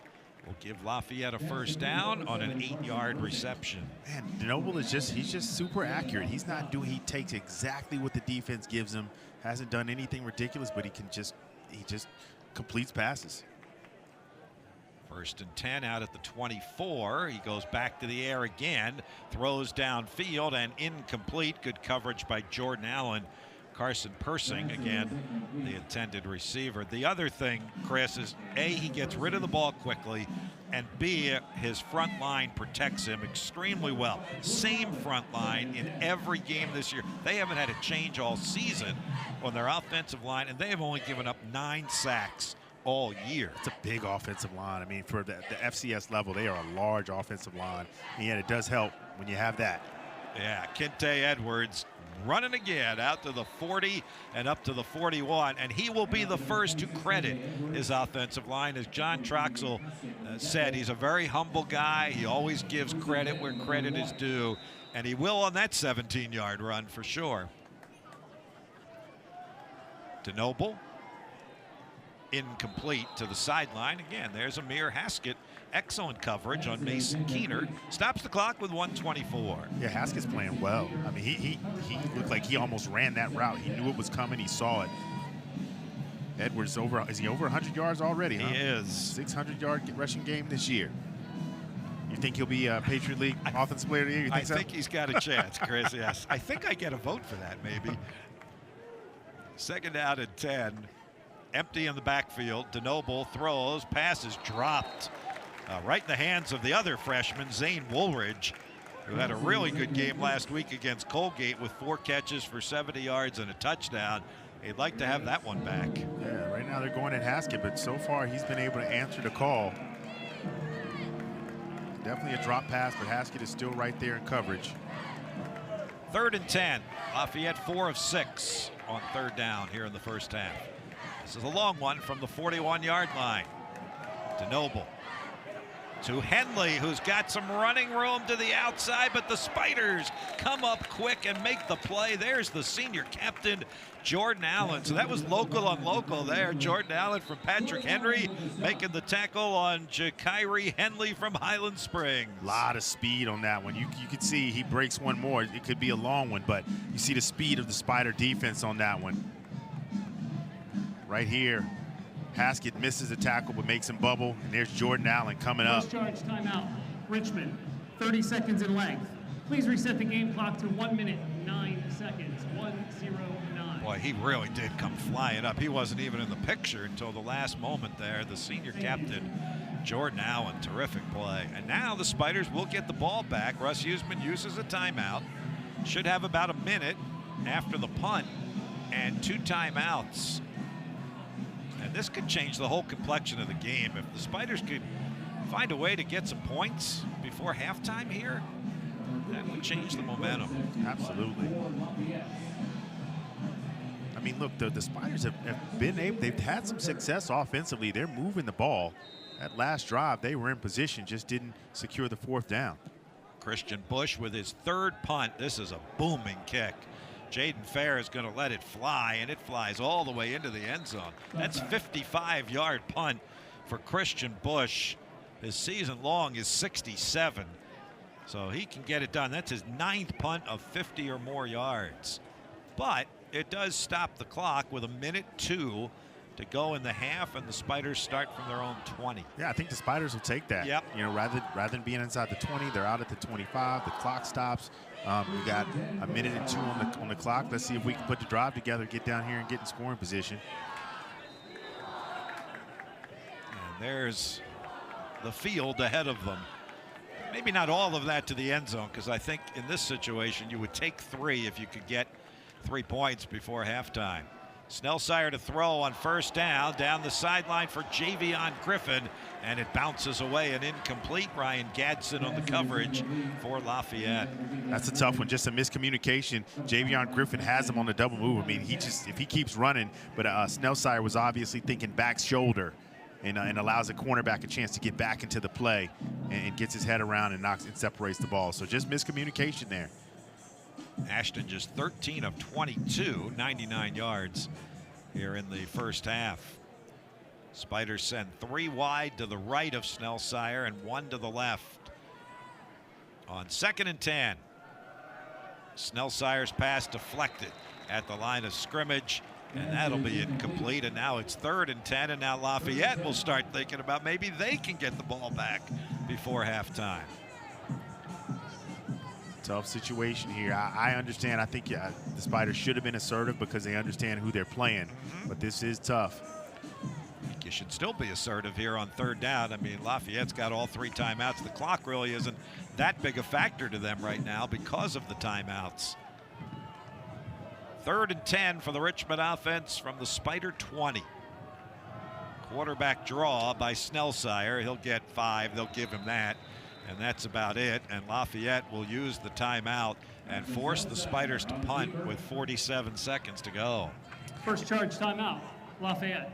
I think I'm with you, Bob. I'm with you. Probably in that situation, you may just be a little bit more aggressive, see if you can get that first down, because like you're right, if Lafayette gets the ball, they have 3 timeouts. So, you know, your best bet would have been to see if you can get that first down. They'll have 2 timeouts now after the punt, and they're going to have about 40 seconds before halftime. Of course, this is an explosive offense, as we've been talking about all game long. 2nd in the Patriot League in scoring, total offense, rushing the football, certainly. With a great field goal kicker. And a great field goal kicker. Field goal kicker who can go 50. He can go 50. Yep, 49-yarder last week was his career best. And what breeze there is this afternoon looks to be blowing at Lafayette's back when they have the ball here at the end of the 2nd quarter, which means it's in the face of Ned Gray as he gets set to punt it away for the 3rd time. Almost got to him, but an excellent end-over-end kick that a fair catch will be made up at about the 34-yard line. So Ned Gray once again does his job, a 40-yard punt, fair catch, no return. But Lafayette from the 34-yard line has 42 seconds and 2 timeouts. It's Dean DeNoble, Tom. Keep your eyes on Dean DeNoble. But look, we'll see if they keep Edwards on the sideline. Yeah, Henley in the game right now. Henley in the game. He's more of a threat in the passing offense. So they're going to be aggressive here. They're going to get down here. In their mind, they're thinking they don't have to get to the end zone. They've got a kicker who can go 50 yards. Need a few first downs here. On first down, DeNoble stands tall in the pocket, scrambles, Spiders are coming after him, and they've got him. For the first time this afternoon, Richmond's got a quarterback sack, and it comes from the Patriot League Defensive Player of the Week, Donovan Hoylett. Now 8.5 quarterback sacks and an 8-yard loss for number 8. This is the first time DeNoble's held the ball, so give some credit to the back end. You hold the ball, you give time for those athletes on the outside, one of them being Donovan Hoylett, to get there, and he gets the job done. So credit to the back end and Hoylett taking care of business on the front end. He gets the first half done as well, because now John Troxell says, that's it. We're going to get the ball to start the 3rd quarter, so we're going to let the clock run out. And that will bring us to halftime, although we'll find out what Russ Huseman has to say, but I would argue this game is at the pace that the Spiders would like it at. Number of plays, time of possession, just the pace of this first half has been in the Spiders' favor, even though the scoreboard isn't. But it's a 1-score game. It's close. It's 14-7 here at halftime. Let's get our Coach's Corner here at the break, our Bar West halftime conversation. Spider head coach Russ Huseman is with our Garen Austin. Thanks, Bob. Coach, you actually had the ball for 5 more minutes than Lafayette. Just how did you feel about the pace of play? Well, I mean, we're moving the ball. We missed a field goal. We didn't get a 4th down conversion here. Got a couple first downs on the first drive to the 50. I mean, we're moving it. We got to finish. I mean, I went for it on 4th down about 4 times there. We executed, just didn't get that last one there. And Kente Edwards, what do you think of the job your defense has been doing to handle him? I guess they're okay. I mean, we had a 3rd down and they hand the ball off, and we get out leverage and miss a tackle, kept a drive alive. And we have to tackle better, and we have to fit our gaps better. But I don't even know what he's got, but he's a good player. All right. Good luck in the second half. Thanks for the time, Coach. Thank you. Thank you, Garen. And to that point, Chris, he has 102 yards rushing. On 15 carries, it feels like the Spiders have, for the most part, contained him. And then you look at the stat sheet and you see what he's done. That speaks to how good you are, right? 100 yards in the first half, and we're like, man, we're doing a pretty good job against him. So speaks to the excellence. Speaks to just the bar that's set for his performance and what he's been doing all year. And I tell you what, that's a heck of a first half. And I know they don't want to give up. Spiders don't want to give another 100 yards up in the second half. All right, we have reached halftime. Our Bar West halftime show is coming up after the break. Lafayette leading Richmond by a count of 14-7. Come back with us to Robins Stadium on this mid-November Saturday afternoon in the Patriot League on Massive and ESPN+.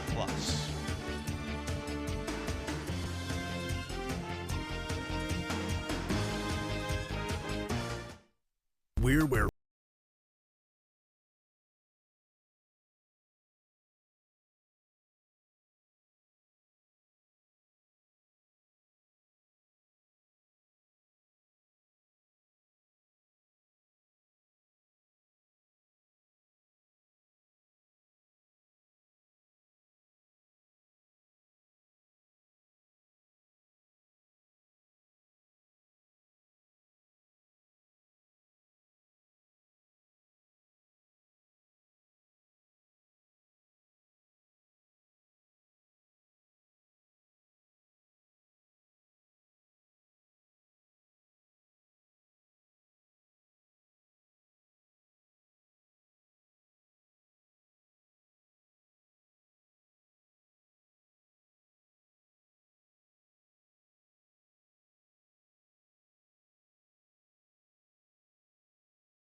Welcome into the Bar West halftime show. Bar West at 5811 Grove Avenue, the home of our Behind the Web radio show with Coach Russ Huseman. We have one more of those to go this coming Thursday from noon to 1 at Bar West, 5811 Grove Avenue, and live on 106.1 ESPN.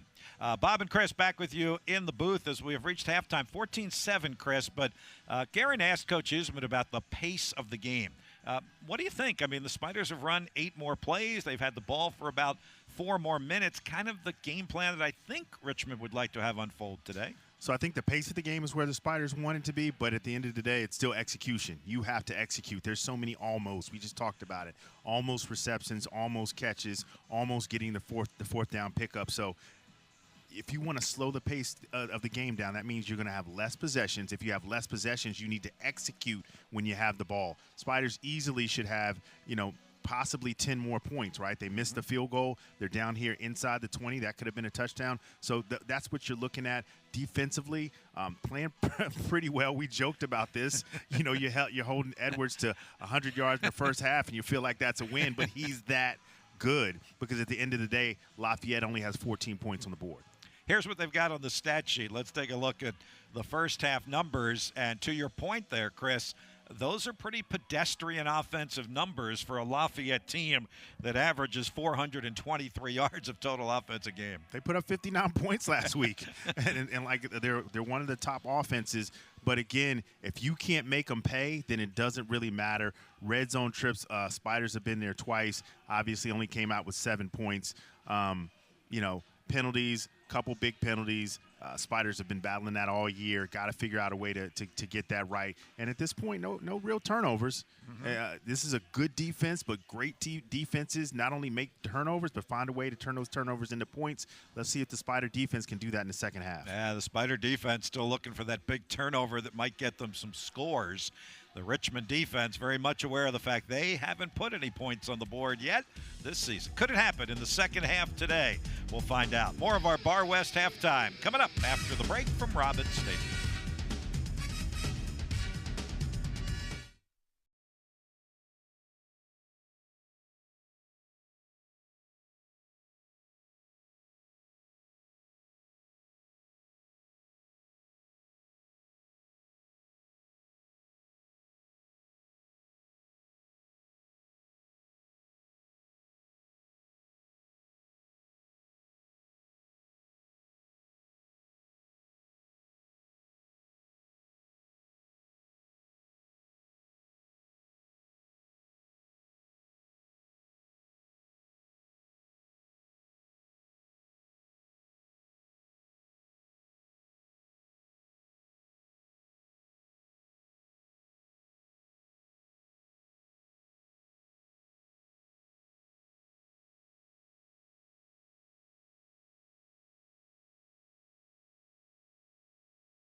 Bar West halftime show continues with a peek at the out-of-town scoreboard. The best team in the Patriot League rolling again today. Lehigh up 27-7. They're going to be 11-0 going into that game with Lafayette next week for the Patriot League Championship. Holy Cross gets its second win of the year, knocking off Bucknell. Georgetown shutting out Fordham. The Spiders knocking off the Hoyas last week. And then in the Coastal, William and Mary is going to be 7-4 and rolling when the Spiders go to Williamsburg next week for the 136th meeting between Richmond and the Tribe. Delaware State up on Howard and Furman in the SoCon leading VMI. Here it's 14-7 Lafayette on Richmond. More of our halftime, including Lafayette head coach John Troxell, when we come back.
Two of the oldest rivalry games in the nation will be played next week. For Lafayette, they host Lehigh at 12:30 on ESPN+. For the Spiders, it's the trip to Williamsburg for the Capital Cup, presented by C&F Bank at 1 o'clock next Saturday afternoon, right here on MASN.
Welcome back to Robins Stadium. I'm here with Coach Troxel. Coach, just you talk so much about complimentary football. What do you think of the job your defense did in the first half? You know what, they're playing hard. I mean, a big fourth down stop down in the red zone, obviously keeping points off the board. I mean, we're going to need them to play strong here down the stretch too for us. And the game seems like it's more at Richmond's pace. Just would you like to see it pick up, and how do you do that?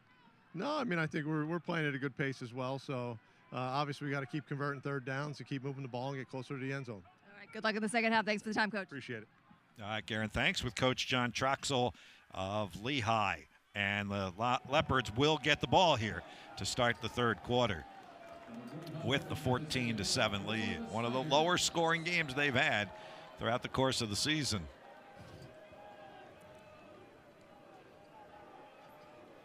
And it'll be Will McManus to kick it away for the Spiders. And here we go, third quarter, 14-7, Lafayette with the lead. This will be a fair catch by Henley, so it'll come out to the 25-yard line, and that's where Lafayette will start in the second half. And Chris, we'll see if they do pick it up or how they handle it again. Edwards 102 yards rushing to lead the Lafayette Leopards. Yeah, big drive here for the Leopards. They've taken a look at the Spider offense. I always say in the second half, there'll be a couple adjustments in this first drive, but outside of that, you've seen a lot of what the other team wants to run, and at this point, it's just execution. Face full of Edwards in the first half. And we'll start from the 25-yard line. Dean DeNoble, the veteran quarterback, was 8 of 13, just 95 yards in that first half. And on first down, there goes Edwards, and he rolls outside the 30 and up to the 32. And Chris, he did just follow the middle of that big offensive lineman. You got 300-pounders at both guard positions and at center. Yeah, that's a mentality. Okay, they're making an adjustment to the scoreboard, and I was like, I don't remember a field goal. Did we go for a commercial and they didn't something? kick one at halftime, did they? They'll get that corrected. It should be 14-7. And on second down, again, it's Edwards. It bounces off of a tackle, has the first down out to the 38-yard line, and you wonder if we're going to get a steady diet of Kente Edwards here in the second half. Absolutely think we're going to get that again. This is a mentality. This is an attitude. You have a downfield runner. You've got a big offensive line. You just want to get him rolling, get him going. He hasn't really broken one except for that one kind of in the second quarter. And you're going against the Richmond defense. Offense. All 11 members were not set for 1 second. Well, maybe that'll change things now that they're behind the sticks at 1st and 15. Like I said, Richmond is a defense that's built on speed, east to west, east to west. So sometimes if you're going to have success against this Spider defense, you're going to need to go downhill, run downhill. So 1st and 15 now at the 33. We'll see if the Spider defense can take advantage of that. Two receivers to DeNoble's right. He's going to hand off. And Edwards got all of the penalty back and then a little bit more. Again, Carter Glassmeyer in on another tackle for Richmond. What a day he's having. He's already up to 9 tackles, and 8 of them have been solo efforts. We knew that coming in. Looking at that first drive of the game, it felt like the Lafayette offense versus Glassmeyer and Sealman on the inside. 2nd and 8 from the 40. DeNoble whips the pass again. Wow, what a pass he just made. Catch made by Carson Persing for a first down to the 36. Man, he throws some fastballs. Put it in there, and like, again, our linebackers have to scoot up. They're moving up because they want to battle that stop that run. So they're in there. That creates a gap. And so that's a tight coming across. That was tight. Right back to Persing, and this time the Spiders are all over him, but that'll be a face mask call right in front of all of the referees on the Lafayette sideline. I think if they had towels or flags, they would have thrown them all. And another Spider penalty, and boy, has that been an Achilles heel this season, when it normally, traditionally, is not. But this is going to march the ball close to the red zone. Personal foul, face mask, defense. 15-yard penalty, automatic first down. To the 21-yard line. Yeah, it looked like Geronimo again. Yep. Like I said, tough guy, won't talk about his athleticism. Just still learning the game and just reaches. Whoa. Yeah, that's a face mask all day. He read the play. That's a face mask all day. So 1st and 10 from the 21. DeNoble going for 6, and boy, is that easy again. And again, wide open, Nick Bierman, the youngster, splashing on the scene in game 11 of the season.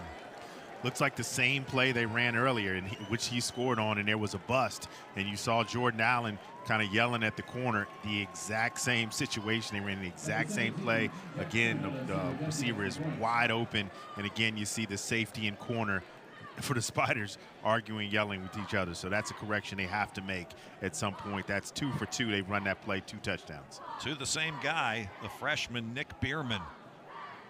Now the PAT from Jack Simonetta to make this a 21-7 Lafayette lead. And boy, did they come out of the locker room and take care of business. We'll get to see the Spider offense on the field for the first time in the 3rd quarter when we come back. Lafayette with a quick 5-play, 75-yard scoring drive, and now leads 21-7.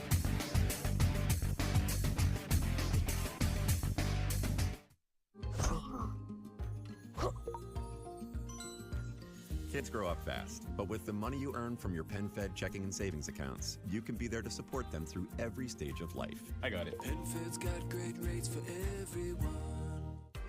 The Patriot League on ESPN is on Instagram. Championship moments, amazing highlights, behind-the-scenes coverage, and features on the best and brightest student athletes in the NCAA. Follow us at Patriot League today.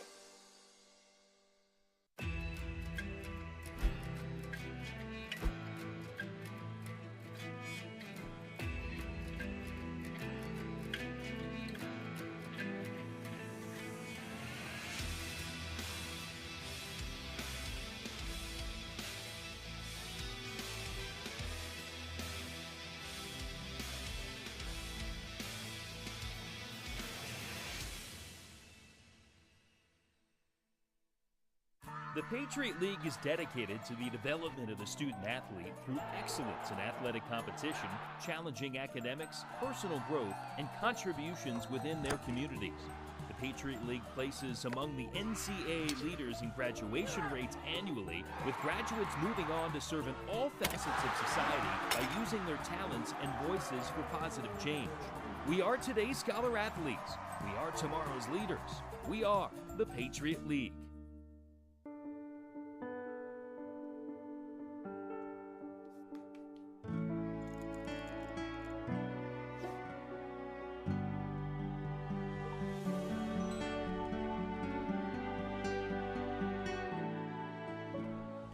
Fed Credit Union, we help our members make the most of their personal finances so they can make the most of their dreams. PenFed's got great rates for everyone. 2 virtually identical touchdown passes for Lafayette. The difference in this game right now, Dean DeNoble to Nick Bierman for 26 yards in the 2nd quarter and for 21 yards here in the 3rd. Chris, we haven't seen those kind of breakdowns all year for Richmond. X's and O's wise, what's happening? I think it's just, corners trying to be aggressive. You've seen that bubble screen, you want to make a play, but you bite on it, and there's nobody on the back end. And that's an easy throw for DeNoble, a senior quarterback or a quarterback with 3 years of experience. And that's just an easy delivery, easy touchdown. So really it's just communication, and you got to get out of your head, got to talk. Jordan Allen is a senior back there, but he's also got a freshman at corner, so they got to figure out a way to get that communication corrected.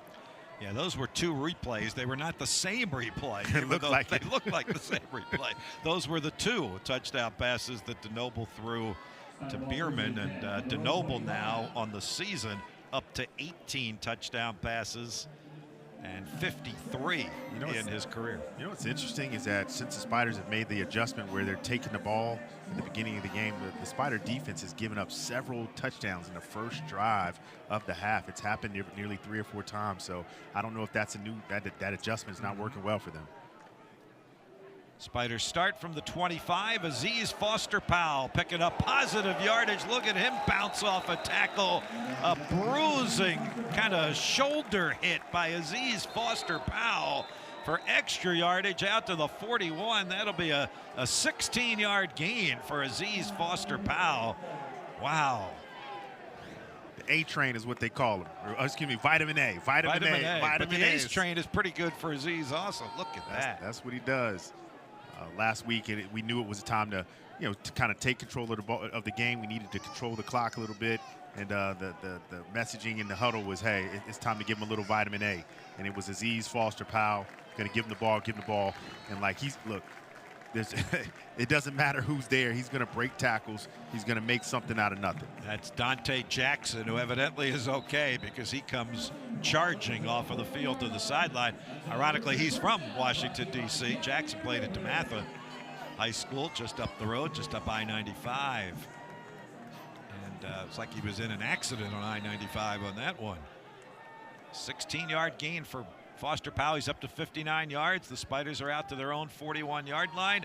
Going to give it to Jamal Brown, who breaks tackles and stumbles his way for a 9-yard gain to midfield. Jamal Brown getting a rare opportunity to carry the ball. Let your offensive line eat a little bit. Let them get into it.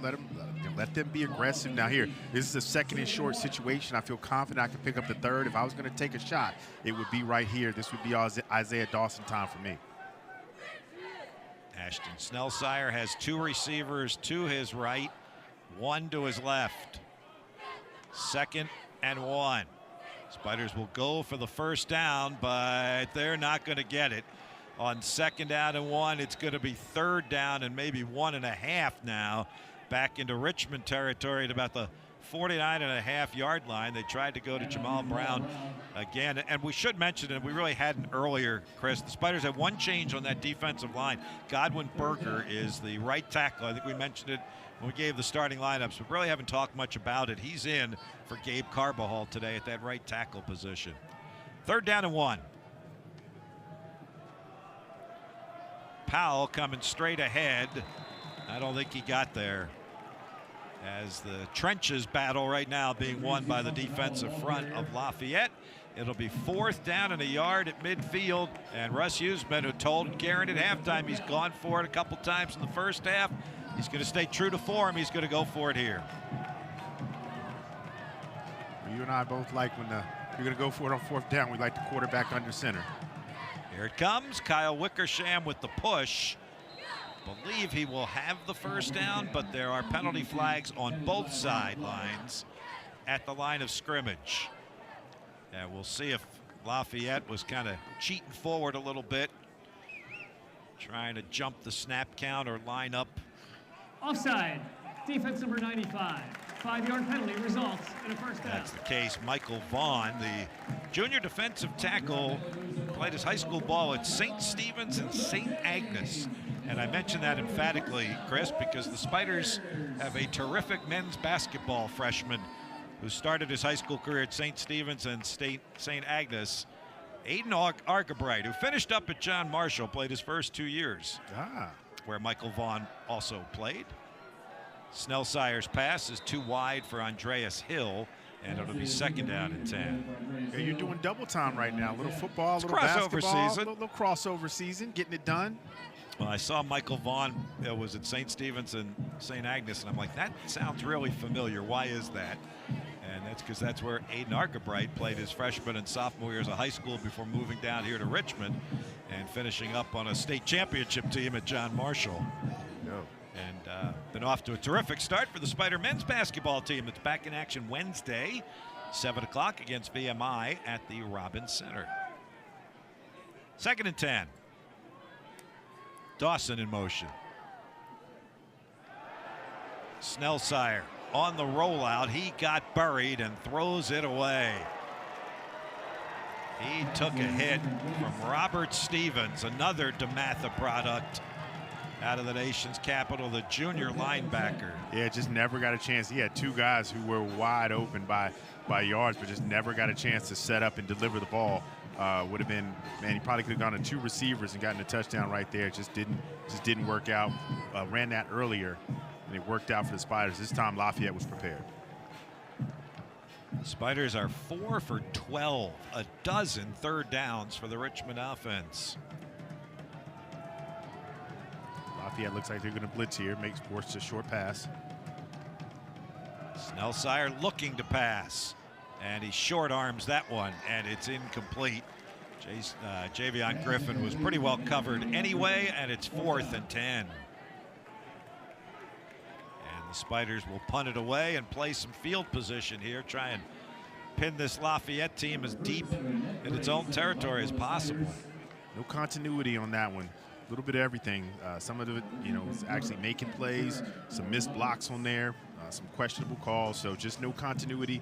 All season long, Spiders have just been trying to find their way, figure themselves out offensively. Struggled on that drive particularly. 4th punt of the afternoon for Ned Gray. High up into the air.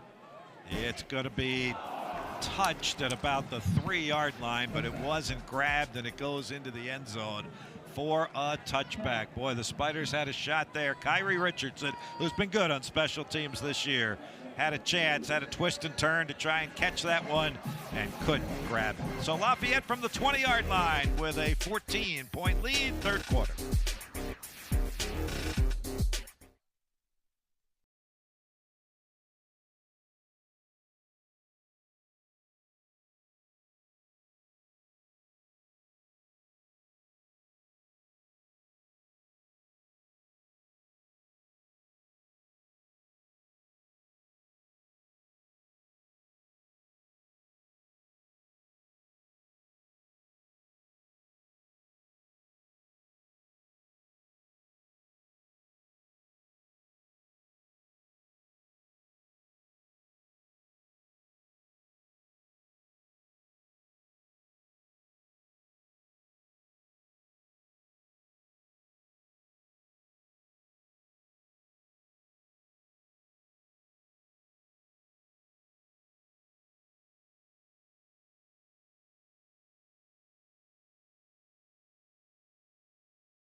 Along with Garen Austin on the sideline, Chris Anderson in the booth, I'm Bob Black. 21-7 Lafayette over Richmond. Just about 5 minutes into the 3rd quarter. See if the Spider defense not only can come up with a stop, but maybe a turnover. Yeah, they're going to need to do something. You can see, Edwards starting to warm up. Got Henley in on this one, though. First down play call from the 20-yard line. Still plenty of time on the play clock as DeNoble takes a look. He will hand to Henley, and the Spiders smother him. They won the battle of the trenches there right at the line of scrimmage. Well done by that Richmond defensive front. Look, if you're the Spiders, you're looking at a couple things. You're looking at drives that continue due to penalty. You're looking at 2 touchdowns. It's 21 points, but 2 touchdowns came off of busted plays. So, if you're looking really at the first drive of the game is really the only true drive you've given up. So you got to figure out how to make the correction, stop the mistakes, and get a stop here. DeNoble spins out of a tackle on the first attempt, but not the second, and the Spiders will have their 2nd quarterback sack of the game. But I think they may get called for an unsportsmanlike conduct penalty at the end of the sack. The referee, Jeff Pumphrey, threw the flag. It was an 8-yard quarterback sack. After the play is over, unsportsmanlike conduct, defense number 5, his first of the game. 15-yard penalty, automatic, first down. And that's on one of your veteran 5th-year guys, Chris, Matei Fitz, who plays with a high motor, plays with great emotion. A lot of times it's positive, most times it's positive, but sometimes it's not.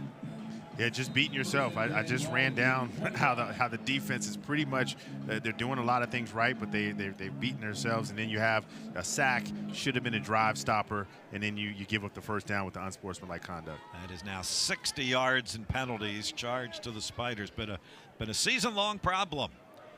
And on first down, the ball came out at the end of the play, but recovered. Daniel Lepofsky was in there at quarterback again. Spiders brought him down behind the line of scrimmage, and then on the scrum for the loose football, it's picked up by one of the Lafayette offensive linemen, it looks like. Yeah, that was a great play by T.J. Baldwin. Yeah. Seeing it and then being able to shed that blocker. So, getting to sting him initially at the line, being able to shed that blocker, separate, and make the tackle, and cause a fumble. A lot of great things done on that one. Puts him behind the sticks at 2nd down and 13, and DeNoble back in there. Quarterback throws to the sideline, and the pass is caught by Matthew Skirbo. First time we've called Skirbo's name today. He's another of their true freshman wide receivers. That's his 10th catch of the year. And again, they're without their top wide receiver, Elijah Stewart, who broke his foot earlier in the year. They are hoping to have him back for next week. Of course, all eyes will be on that Lehigh-Lafayette game next Saturday for the Patriot League Championship. No matter what happens here today. Handoff to Henley. There was a little bit of dancing, but the Spiders do a nice job. Peyton Sealman and Tayshawn Burney. Boy, those linebackers. Glassmeyer's had a great year too, Chris, but Peyton Sealman and Tayshawn Burney just bursting onto the scene. You're looking at the youth. You're looking at the, years to come. If they're looking like this as freshmen, you're only going to get bigger, stronger, and better as a football player. And this is no knock on Henley. A great back, does a lot of things correct and well, but boy, there's a difference between Edwards and anybody else out there. Jaden Fair from the 22-yard line to about the 27 or 28, so about a 6-yard return or so for Jaden, and the Spiders will take over at the 29-yard line, a 48-yard punt, says Beckett Sobel, our statistician in the booth. Killing it. A little bit of chicken scratch on that one, though, Chris. That was the only problem. My dad's handwriting was like that way back in the day, and I was able to read that, so I'm able to read Beckett's also. doing a great job. 1st and 10 for the Spiders from the 29. Wickersham coming in the game. Also seeing Andrew King in the game. I always say, we say it all year, got to find a way to get him the ball in space. So Kyle Wickersham at quarterback empties the backfield. Going to swing it out to Andrew King on the near side, and he fights his way and then fumbles the football at the end of the play. He was fighting for extra yards because there were a swarm of leopards, or whatever a group of leopards would be called. And they knocked the ball away from Andrew King and wound up being about a 3-yard loss. I'm feeling so anti-swing pass and bubble pass at this. It feels like, and it's not just us. We watch it every week. It seems like we watch it. It just doesn't seem to work very often going for the extra yard. I love the strip, though. They always say that second man in, go for the strip, go for the ball. That's well executed by that Lafayette defense. That's the way you go after a turnover. I think that was Stevens, the linebacker, who ripped it out of King's hands. Kyle Wickersham tries to run. He gets the lost yardage back, and then maybe 1 to the 30. And again, just like that, the Spiders have been living on 3rd down this afternoon. And this will be 3rd down and 9. And Ashton Snellsire in a passing situation comes back in at quarterback. What's your call, Coach? I'm throwing long, to be honest with you, at this point. I think this team needs a spark, and I'm sending somebody deep. Whether that's Dawson or Vini, Griffin. I know that sounds too simple. Looks like there's some confusion right now getting the play in. May have to call a timeout. Yeah, they're down to 5 on the play clock, and Russ Huseman stalking down the sideline, and he will not use the timeout. 3rd and 9. Snellsire's throw is into the turf. And the Spiders will punt it away. Ashton's had a tough day, Chris, and we really haven't seen him. He's missed on passes, but not like the way this. he's missed today, right? Yeah, so, you know, it's just hard to figure out. I mean, we know he works. We know he prepares. But, yeah, it's definitely been a tough day for him. And that one, you know, I'm sure Coach Huseman is having some questions, man. Should I have used the timeout on that one to get a good play call because everything looked rushed and that pass was right in the dirt? Yeah, it looked like he was going to, and then he saw the formation was set, and he let Snellsire take the snap. Ned Gray's 5th punt, and he got hammered. That might be a roughing the kicker. Taking the punt at about the 25 is Keener, but let's see if this one's called roughing or running into. 45-yard punt if it stands. See, they'll take a look. Lafayette thinks they got a piece of it. Personal foul, roughing the kicker. Defense number 44. 15-yard penalty. Yeah, that's a 15-yarder, and that will give the Spiders a first down. What do you think, Chris? Let's take a look at it.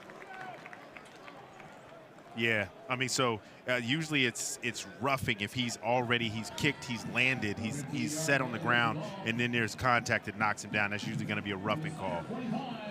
Called on Dylan Aguilera, who is actually their long snapper when they kick and punt.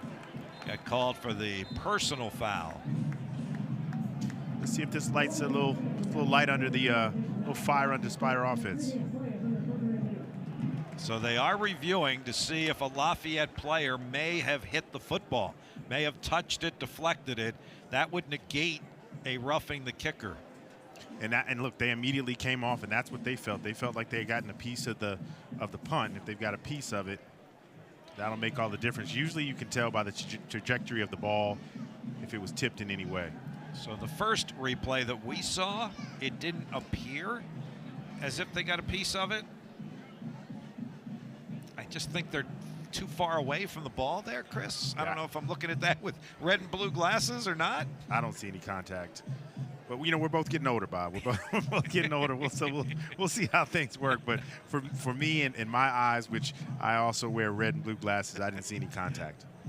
So we'll get the call from the replay official up here in the booth. And again, unlike at FBS or conferences like the ACC, the referee on the field does not have a monitor. It is entirely up to the replay official in the booth, which is just to our left. Of course, it is cloaked in secrecy. The blinds are down. The door is locked. I happen to like that adjustment. Do you like that adjustment? The ACC? Yeah, the ACC, and also, yeah, where you know, on the field, he's.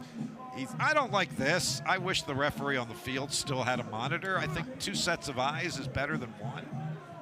And I hope I'm not going to get in any trouble with the Patriot League when I say that. That's just my honest opinion. Is I'd rather there be a set of eyes on the field and in the booth.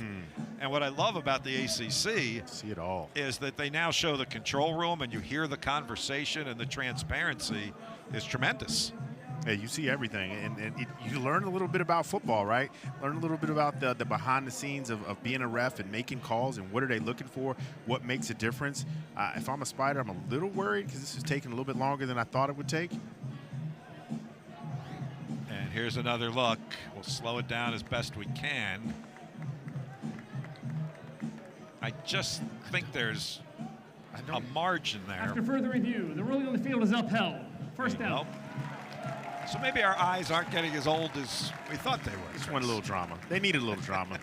A little something to put a little energy in this game for the Spider fans. Maybe it gives the Spiders the break, the impetus they need to go downfield and get a touchdown. Because that's a huge break, and now really good teams take advantage of breaks like that because Lafayette doesn't commit very many penalties. Wickersham's in the game at quarterback. He bounces off of a tackle. But there's another penalty flag in the area you normally get holding, and the penalties just pile up on the Spiders. Holding, offense number 70, 10-yard penalty, replay, first down. You used the word almost at halftime to describe almost everything that was happening to the Spiders. It is continuing. Correct. Almost. I mean, that's the thing about offense. It's 11 guys. If 10 guys do the right thing and one guy does the wrong thing, it looks a mess. And you're seeing that a lot with the Spiders. They're not terrible across the board, but every play somebody seems to be off. Quarterback, fumble, holding, and they're just trying to get a rhythm and get all on the same page. I think you got to let Kyle Wickersham throw. He's in there at quarterback on 1st and 19, and his pass is fired to the far side to Javion Griffin, who makes the catch, gets out to the 43-yard line, pickup of 8, so got most of the penalty back. Still behind the sticks, 2nd down and 12. I think you're absolutely right. If you're going to bring Wickersham in, you got to let him play quarterback. You can't run the same play. If you're going to play him, play him. If you're not, you're not. And so it looks like they're going to actually let him run the offense here. He completes 66% of his passes, which is best in the Patriot League, and he's just over 1,000 yards passing this season. 2nd and 12. Throws another one to Griffin, who makes the catch. Well, if you do that 3 times, you're going to get the first down. You're at 3rd down and 5 right at midfield. Javion Griffin had that 45-yard touchdown catch last week. 3rd and 5 is manageable. Low ball, but again, only where his receiver can catch it. And at this point in the game, as long as you get positive yards here, you wonder if Russ Huseman would just go for it. Down by 14. 3rd and 5. Wickersham fires it. He threw a fastball for a strike right between the hash marks to Isaiah Dawson. 7-yard gain, Spider first down. 3 straight Kyle Wickersham completions. I know we consistently talk about Isaiah Dawson's speed, but that was 100% with his hands. A fastball delivered in the middle, linebacker right there. And again, great ball by Wickersham. What I like is he didn't think about it. He didn't hold it. He let it go. Let your guy make a play. Isaiah Dawson makes a good play for him. 1st and 10 at the Lafayette 43. Wickersham keeps it himself, twisting and turning and driving for a Spider first down. And that should give some life to that Spider sideline down at the 32. Just a little old school power football. I mean, look, we talk about Wickersham's 6'4", 260. So if you can get him to that second level, it is a mismatch when he's going against safeties and cornerbacks. 1st and 10, Richmond at the 32-yard line. Clock rolling down towards 3 minutes here in the 3rd quarter. From the shotgun, blitz is coming. Wickersham lofts it up there for J5, who makes a juggling catch for 6. Javion Griffin, a spectacular catch on the pass from Wickersham, 32 yards, Spider touchdown. Big Tom needed it right now, and I tell you what, bobbled it, and we're worrying, and he secures it. He's been that type of guy for this Spider team in the second half of the season, continually making big plays every game. Look, we see him run the hitch, and you know at some point he's going to take off, throw the ball down there, and give him a shot. That's exactly what Kyle Wickersham does here. All he needs is a shot, and he delivers the rest. Touchdown for the Spiders. 3rd straight game. J5 has caught a touchdown pass. This one pulls the Spiders to within 7. It is a 9-play, 72-yard drive, 4 minutes and 34 seconds, and it's capped off by Kyle Wickersham's 6th touchdown pass of the season. Javion Griffin's 4th touchdown reception makes it a 7-point game. Over 35 years ago, a simple idea sparked our journey to digitize the world's real estate, empowering all people to discover properties, insights, and connections that grow their businesses and lives, fueled by constant advancements, achieving new milestones each year. We're transforming an over $300 trillion industry. Imagine what we'll do next.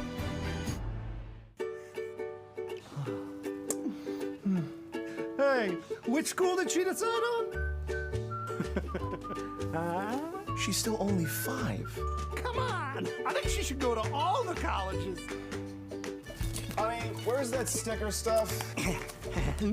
Invest 529 accounts can be used at all public, private, and even out-of-state schools. Learn more at invest529.com.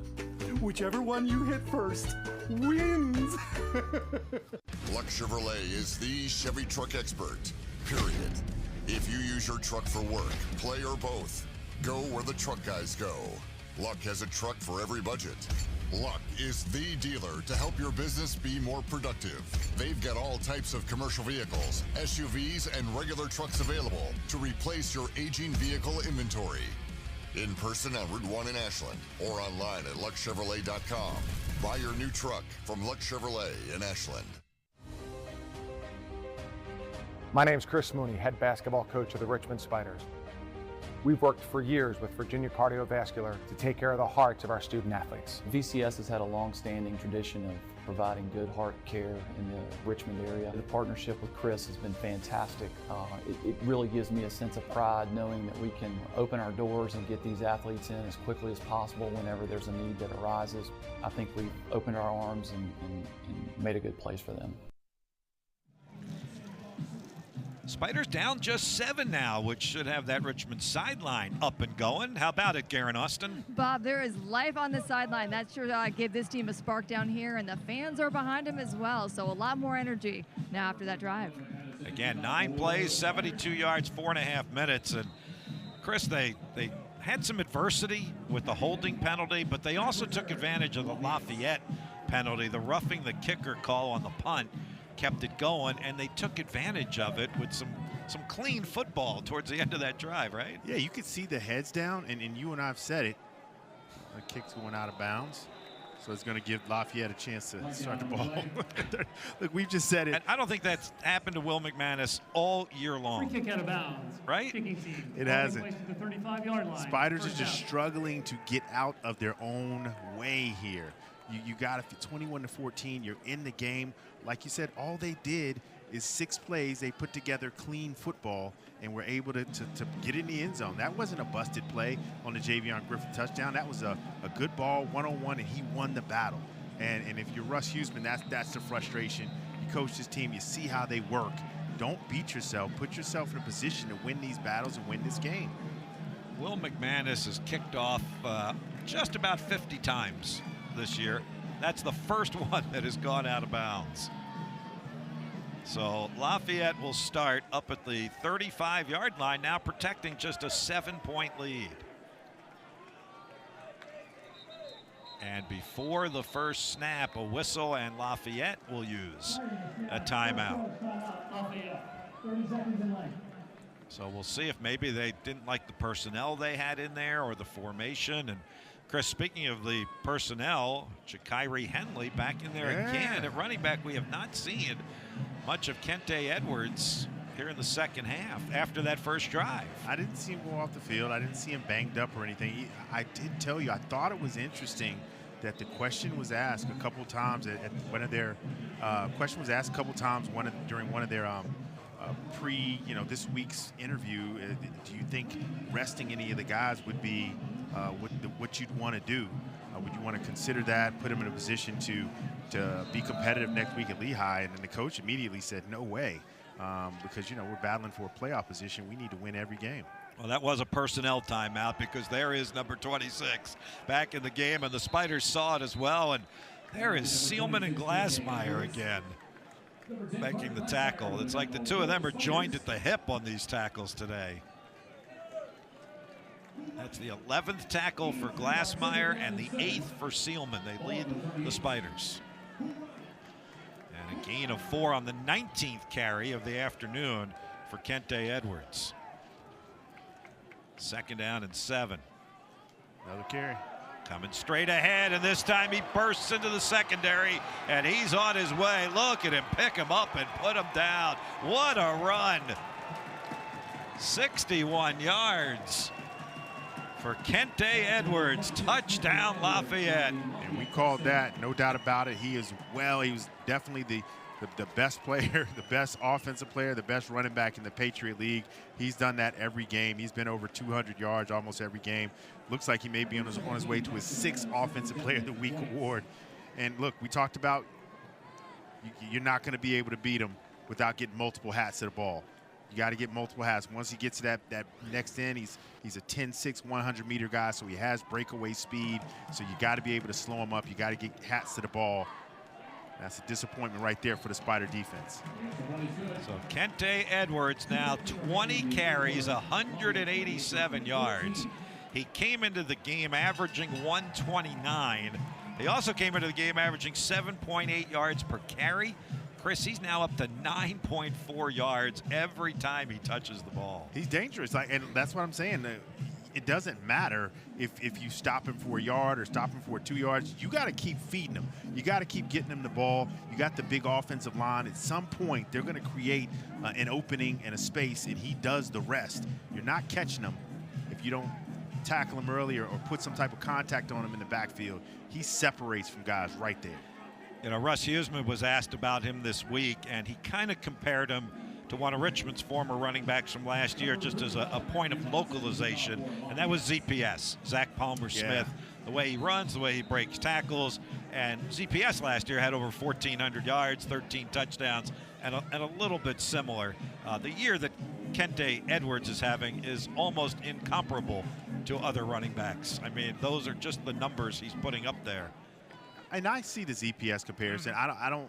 ZPS had the ability. He was strong, breaking tackles. Let's see what Isaiah Dawson does here. First chance to return one, and he will be brought down at about the 15-yard line. Great coverage by the Lafayette kick team. Just a 13-yard return, and the Spiders start deep in their own territory. So obviously the timeout that John Troxell called was a personnel timeout. He needed to get his star back into the game. It looks like he made the right decision because it was an immediate impact. Arrested Edwards comes in, and he's probably tired again because he rushed off for a big gainer. But like I was saying, I think the ZPS comparison is a strong comparison in terms of strength, but ultimately Edwards has a different type of speed once he gets to that next level. Spiders start from the 15-yard line. They try a handoff that's going to be stuffed after just a 1-yard gain. And that was Wickersham, and he and Snellsire in the game at the same time here. And it looks like it's going to stay that way. And the way Lafayette, I mean, look, Spiders get a little bit of confidence, start to feel good, and immediately, in a matter of 2 plays, snatch it from them. 2nd and 9. There's Wickersham and Snellsire, the 2 quarterbacks in the backfield. Wickersham takes the snap and hands it off to Aziz Foster-Powell, and he gets wrestled down after a very short gain. How many times do you think you said 3rd down today? I can tell you. This will be the 16th. It feels like the 60th, but this will be the 16th 3rd down for the Spiders. They are 5 of 15. As we approach 60 seconds to go here in the 3rd quarter, Spiders had it to a 1-possession game until Kente Edwards got back in the game for the Leopards.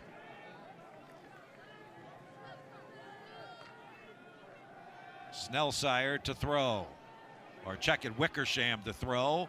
Finds Aziz Foster-Powell, who dives out to about the 24-yard line, and it'll be 4th and 1. And as much as Russ Huesman would like to go for it, he won't here with still another quarter of football to play. And there's your word almost again, Chris. Almost a conversion on 3rd down, but it was not.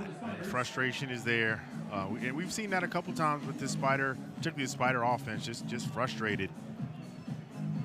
And now Ned Gray for his 5th punt this afternoon. Kevin Dodard stands back at the Lafayette 35 on what should be the last play of the 3rd quarter. Dodard with the fair catch, and he will make it at the 28 or 29-yard line, where Lafayette will start at the other end of the field as we will head to the 4th quarter of the Spiders' home finale. They'll need a 4th quarter comeback. They've had a couple of them this season. Can they get another one today? Lafayette by 14, 28-14, thanks to Kente Edwards.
picturesque view of the sun starting to set over the University of Richmond campus. Hey, 106.1 ESPN is your home not only for Spider football and men's basketball, but also now for women's basketball as well. And we'll have coverage of tonight's Spider women's game on the road at Columbia up there in Manhattan. Craig Coker will be on the call tonight. 6:55, 106.1 ESPN, your home of Spider football, men's basketball, and now women's basketball. First down pickup of 6. We'll make it second down and 4 for Lafayette. As we start the fourth quarter, the Leopards, who have never lost to the Spiders, they are 3-0, have a 14-point advantage here. And they're going to run some clock with the 2-touchdown lead. DeNoble on the run, throws yet another strike to Carson Persing, who's had a really good day. He picks up a first down out to the 44-yard line. They have a very deep wide receiver room. Some youth on it, some freshman names we've been calling, and sophomore. But boy, he can spread that ball around. Yeah, and when he gets into 7, is that Carson? I want to get his last name. Persing. Yep. I mean, they're dynamic. That's a dynamic duo. Like when in doubt, when if there's any confusion, that's where he wants to go with the ball. And Persing has not let him down all day. He's caught everything he's thrown to him. Spiders have both of their backup defensive ends in the game at the moment, Jamar Hodges and Daniel Sellers. Haven't called the DN names too much today. Hoylett had the 1 quarterback sack. There's another quick pass, and the freshman, Zane Wooldridge, makes that catch. And the Spider sophomore, Amir Haskett, on the tackle. He has played his most significant number of snaps today, Amir Haskett. He's played well. Yep. He's played well. And I think just there were some issues with the true freshman, and I think they just wanted to let him think about some things, give Haskett a shot. So far, Haskett has come in the game, and all he's done is kind of make plays. He's been doing what he needs to do. Second down and 6 from the 48. DeNoble throwing down the sideline and overthrows Zane Woolridge. Again, those two youngsters continue to battle, don't they? The freshman wide receiver Woolridge and the sophomore cornerback Haskett. I like it. Yeah. Again, Haskett is in there, standing. I thought he was saw it, ready, put some enough contact, but before 5 yards, opens up and is in great position. Chris, as a defensive back, which you were, when do you get that feeling that, hey, they're picking on me? And then how do you kind of handle that mentally and physically? I mean, usually early in the game if just kind of in situations. Let me watch this play real quick. Handoff to Henley, looks to break it to the outside. About Haskett. And there's Haskett rolling him out of bounds, making another good play. This time on the run, it'll force a punt situation for Lafayette. So when you're getting picked on. So for me, I was a smaller cornerback, so it was always the thing. They put the 6'4" guy out there. You know what's coming. They're going to throw it up. You know what I mean? I learned how to time it and make the play. But I will say, as you make a couple plays, your confidence goes through the roof. Like when I'm watching Haskett right now, he is playing with an extreme level of confidence because you recognize your whole game plan was to attack me, and I just made 3 straight plays in a row. You feel unstoppable, and it adds something to your game. Jayden Fair on the punt return gets spun around like a whirlybird, and down he goes at the 15-yard line. So the Spiders have a lot of real estate to make up here. After the break, with 12:05 to go in the fourth quarter, Richmond will start at its own 14, down by 14.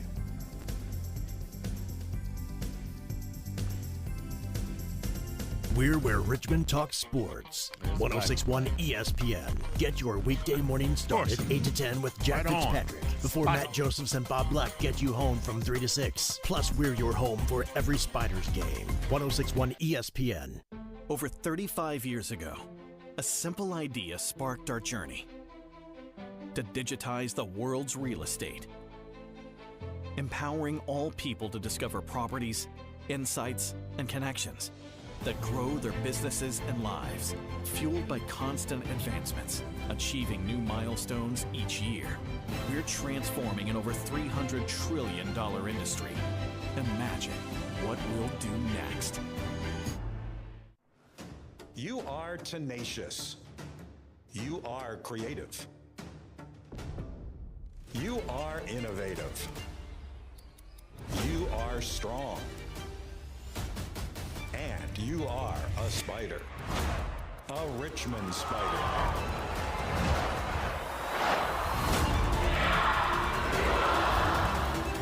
Are you ready?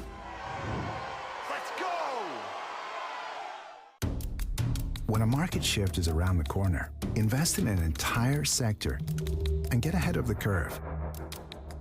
Is it so radical to be so rational? Before investing, consider the fund's investment objectives, risks, charges, and expenses. Go to sectorspiders.com for a prospectus containing this information. Read it carefully. Sector Spiders, the 11 sectors of the S&P 500. Richmond's go-to for sports talk is 106.1 ESPN. Fuel your mornings 8 to 10 with Jack Fitzpatrick. Then Matt Josephs and Bob Black wrap your day from 3 to 6. 106.1 ESPN, where Richmond talks sports. That Spider offense will actually start a little bit deeper than when we left for the commercial timeout. A holding penalty on the punt assessed to Richmond. Now has 77 yards in penalties, so the Spiders will start at the 7-yard line. On the other side of the field, Lafayette has a 14-point lead, and Karen Austin with more on this year's version of the Lafayette Leopards. Well, Bob, when I asked Coach Troxel what has impressed him most or stood out to him during this stretch with his team, he said what's been really cool to see is how the team cheers for each other. He said that last year they really struggled with culture and leadership, and that was something that they really wanted to change going into this season. He said this group, no egos. They support each other. They're happy for each other. And he said it has been such a fun group to coach, and it's been a magical ride so far. And one person who has really helped establish that culture has been quarterback Dean DeNoble. Troxel told us that he really helps set the tone.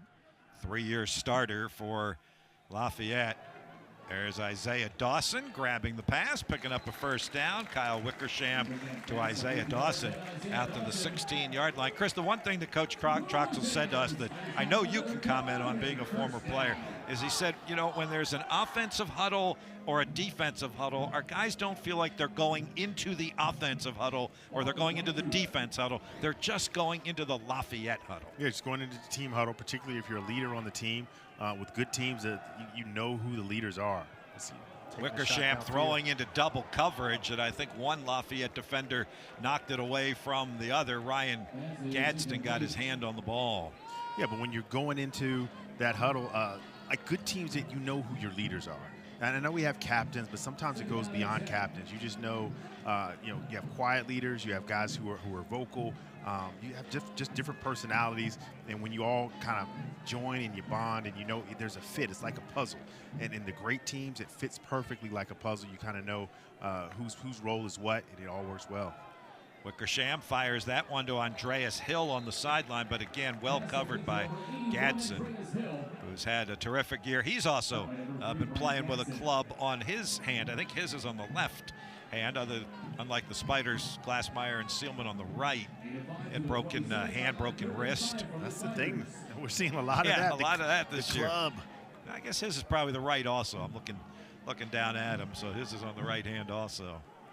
And he made that tackle. 3rd down, a long 5 here for Richmond. Wickersham wants to go to the air, and he gets buried. The ball comes free, and this is going to be a scoop and score for Kevin Dodard. Touchdown Lafayette. Defensively, the Leopards put points on the board. A lot of pressure right there by the Leopards. Man, they brought everything. They won on the outside. Wickersham holds that ball just a little bit too long, trying to wait and just deliver it. Holds it too long, gets hit, separated from the ball, and looks like a touchdown. They may take a look at it, but we'll see what they do here. I think that could be called an incomplete pass, actually. I think that one's Take a look at worth replaying.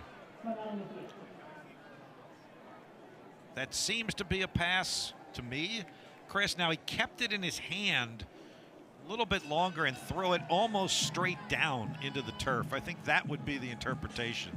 But I think his arm clearly was coming forward, don't you think? So they're going to take a look at that. You're going to take a look at a commercial timeout. 10:42 to go, 4th quarter.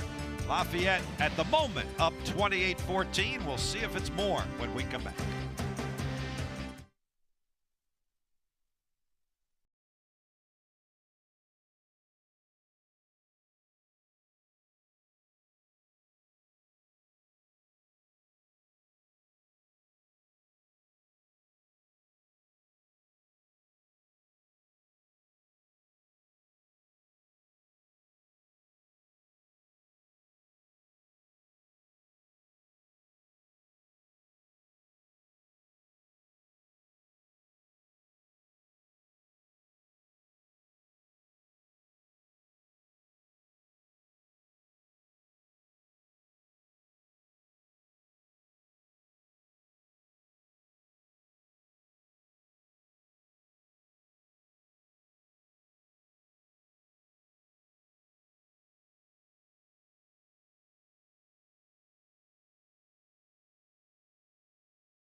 All right, let's get the ruling. Jeff Pumphrey will let us know that it was an incomplete pass. So the Spiders will punt it away instead of it being a scoop and score touchdown for Lafayette. So a little bit of a break there for the Spiders. It was pretty clear once we saw the replay. His arm was definitely coming forward. Kudos After to further review, Lafayette. the passer's arm was moving forward with full control of the football. It is an incomplete pass. 4th down. Yeah, kudos to Lafayette. I mean, as a team, you coach your team up. No, you play that as if it's a fumble. You make them make the call. So good job on their part. Kevin Dodard, who didn't get the touchdown, is now back to return the punt here from the Spider freshman punter, the left-footed Gray. Good end-over-end punt, fair catch, and another one, and no return. The numbers for Ned Gray on punts that have been fair caught and not returned been outstanding all year. That's what Coach Huseman looks for. That's a 43-yard punt, and again, great net with no return.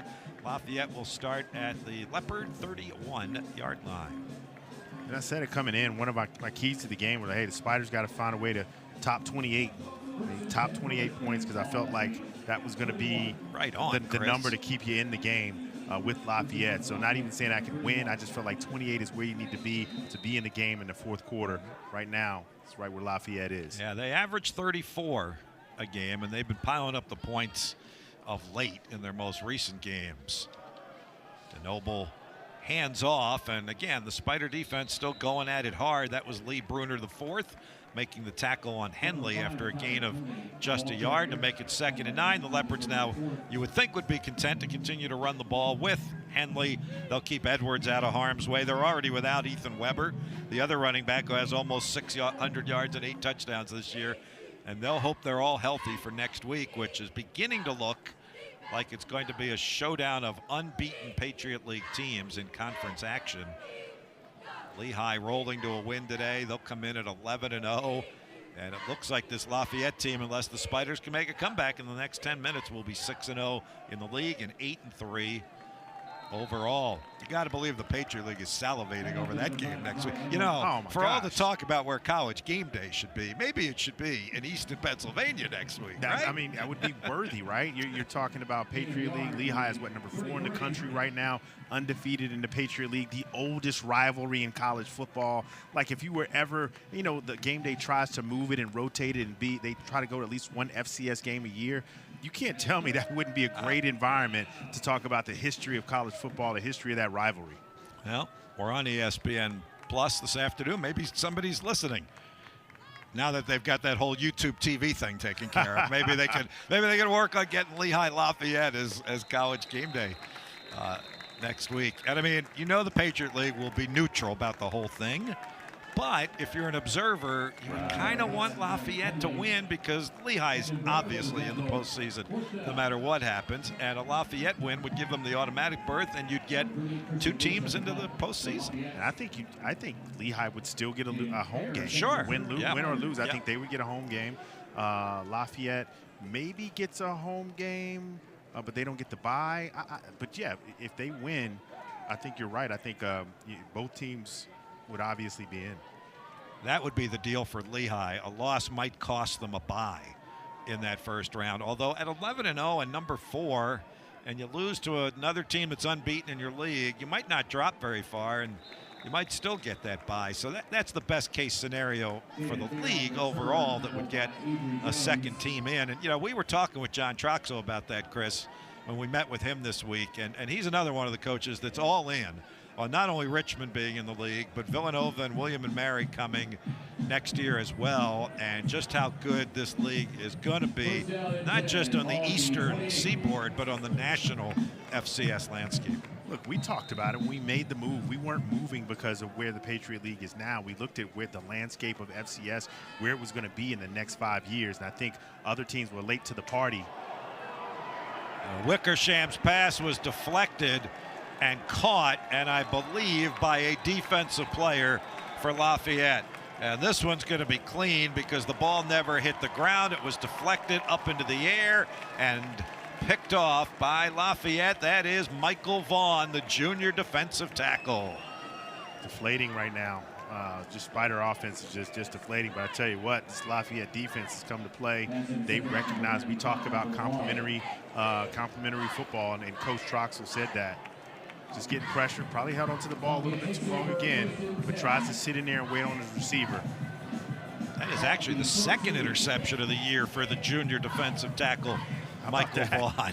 How about that? He's going to be amongst the league leaders in interceptions. Defensive tackle. Come on, baby. You see there, they've got that bell that they ring on the sideline. They don't have a belt, or anything. They have a bell that they ring on turnovers and scores and victories. And I think John Troxel brought that with him from his previous stop at Franklin and Marshall.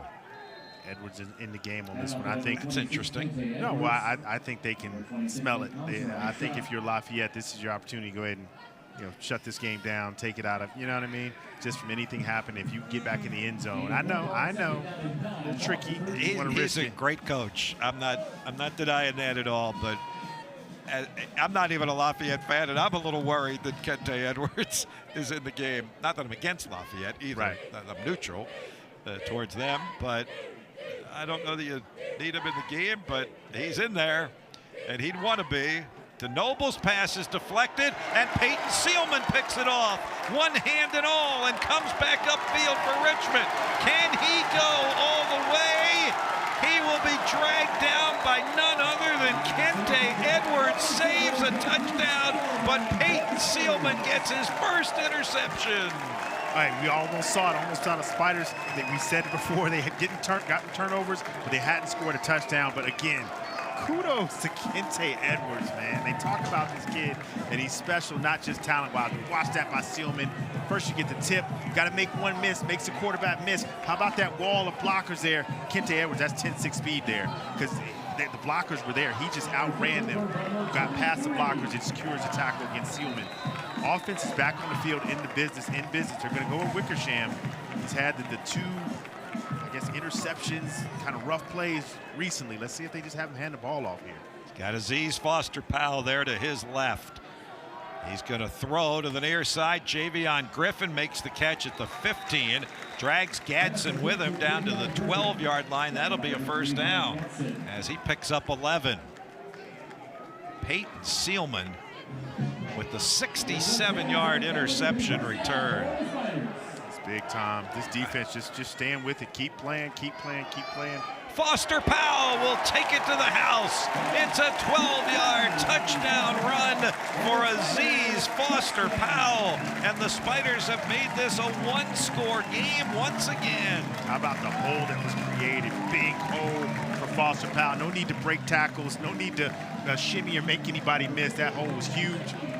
He takes it straight to the end zone in 2 plays. And now the PAT can make this a 7-point game. Foster Powell with his 4th rushing touchdown of the year.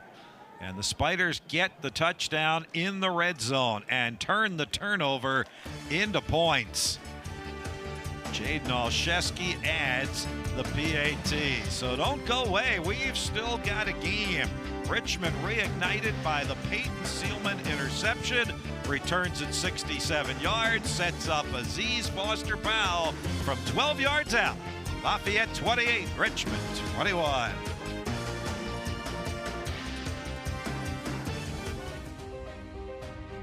My name's Chris Mooney.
The sun is setting, but maybe not on this game. Not yet, anyway.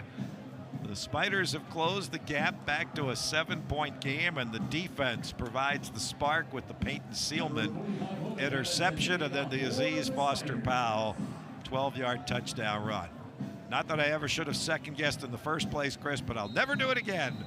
Now we know why Kente Edwards was still in the game for Lafayette. First of all, they wanted more yardage and more points if they could have gotten it, but he saved a touchdown on the Seelman interception. He saved a pick 6 for sure. Yeah, I would say the only thing they did wrong was have him in the game and not just give him the ball.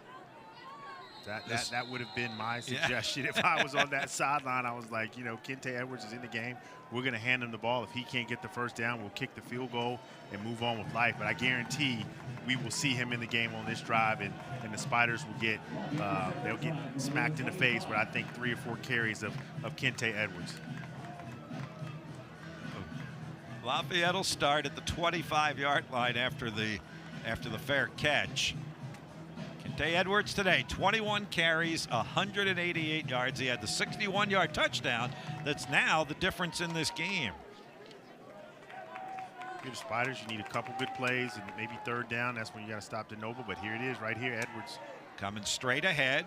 Spiders will gang tackle this time, but not before he gets 5 out to the 30-yard line on his 22nd carry of the game. His career high for carries is 28. He had that 2 weeks ago against Holy Cross. This is good. That was a good first down gain. So 2nd and 5 puts you in, manageable here. No matter what happens, you're going to be a 3rd and manageable.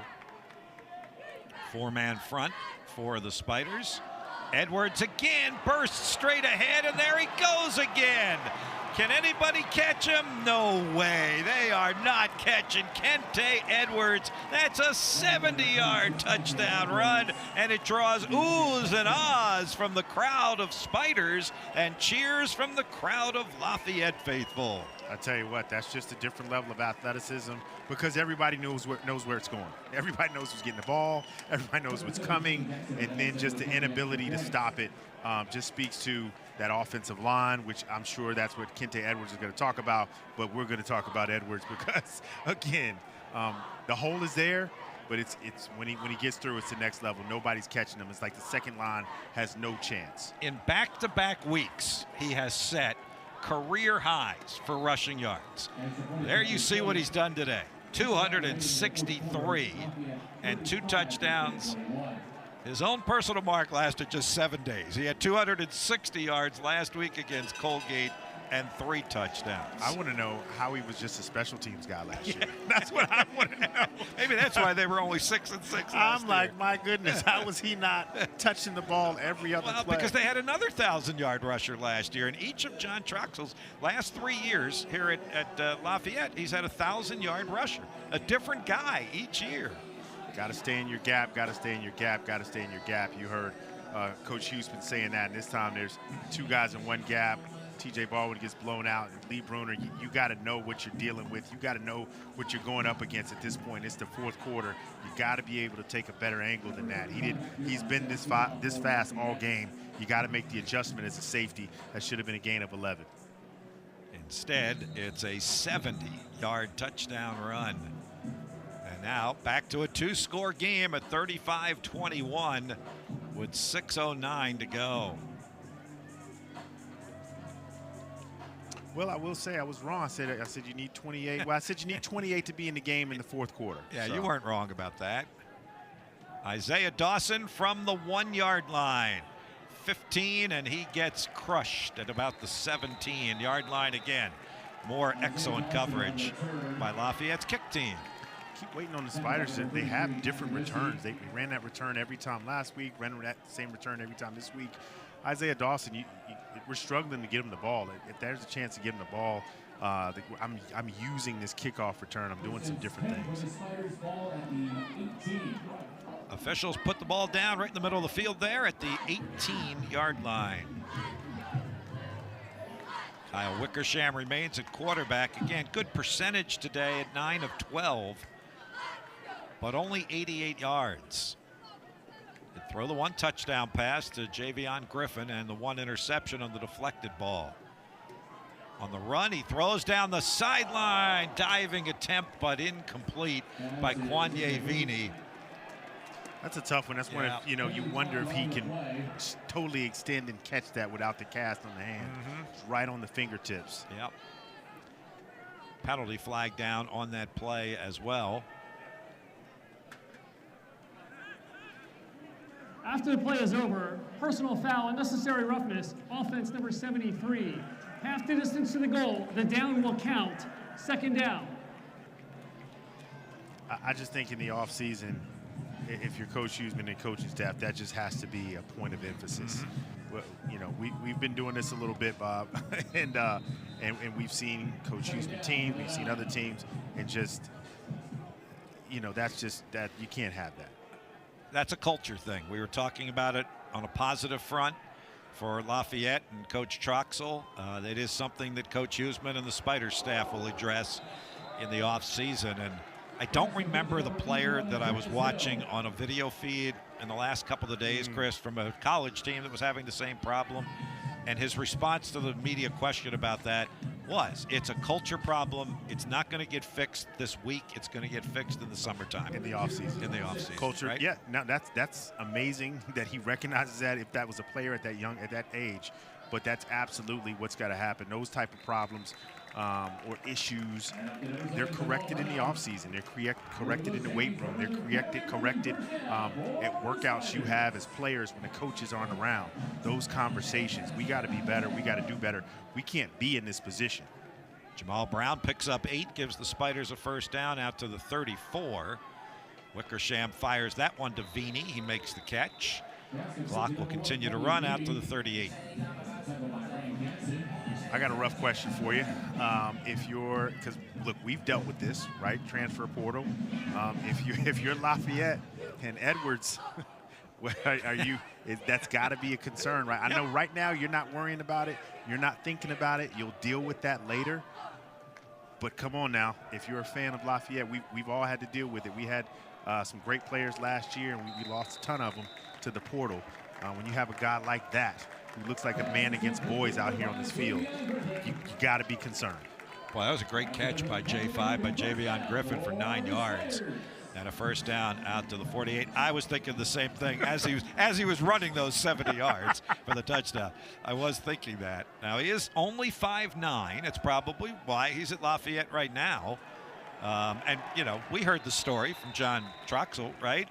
There's a quarterback sack on Wickersham back to the 41-yard line. When they went to see him at a camp when he was in high school in Villanova, John Troxell said he was terrible. He was stiff. He couldn't do anything. We went back, and we weren't taking him. Nobody was taking him. But he's a local guy from near where John Troxell's high school was, and he went to go see a high school game at his alma mater, and Kente Edwards shredded his alma mater's team. And then the next week, his running backs coach went to do the crazy check. Am I crazy? And his running back coach said, no, you are not crazy. We need to offer this kid yesterday before somebody else finds out about him. And I tell you what, well, he is no secret now. Right. Everybody knows about him in the Patriot League. If this team does have a chance to make it to the playoffs, the FCS will know about him, and we'll see what happens next year. Wickersham on third down, fires that one into a crowd and incomplete. Dodard was all over Isaiah Dawson on the Spiders' 19th third down challenge. And they'll obviously go for it here with 3:27 to go and down 2 scores. And, you know, Chris, I mean, we were on that conversation. I asked the question again to John Troxell. I said, so if you never saw him in a high school game and just at that camp, you wouldn't have taken him, huh? And he said, absolutely not. It just tells you, man, look, this is why I've always heard like the recruiting and scouting is more of an art than a science. Mm-hmm. You know, you can look at, you know, size, speed, strength. You can look at all of that, but at the end of the day, there is a little bit of an art to it. Like, what is it? I sometimes you gotta know. I don't know what makes this kid special, but I know he produces. You know what I mean? And we got to figure out something. And I would say they didn't even understand how good he was last year. That's why he only played special teams. So it still took them a while to A, develop him, and B, figure out how good he could be. Got him on the field, and it's been a no-brainer ever since. Spiders on the field here after a Lafayette timeout there. 4th down and 4. Obviously, 4-down territory here, down by 2 touchdowns with 3:27 to go. And if the Spiders have any hope of that sun not totally setting on them, what a picturesque shot that is. They got to make this 4th and 4, and Wickersham gets it done to Kwanye Vini, who makes the catch inside the 40-yard line. But now the Spiders have to pick up the tempo here, and I think they will. If they want to still try and make this a game, got to get in the end zone pretty quickly on this drive. They have to take a shot at some point.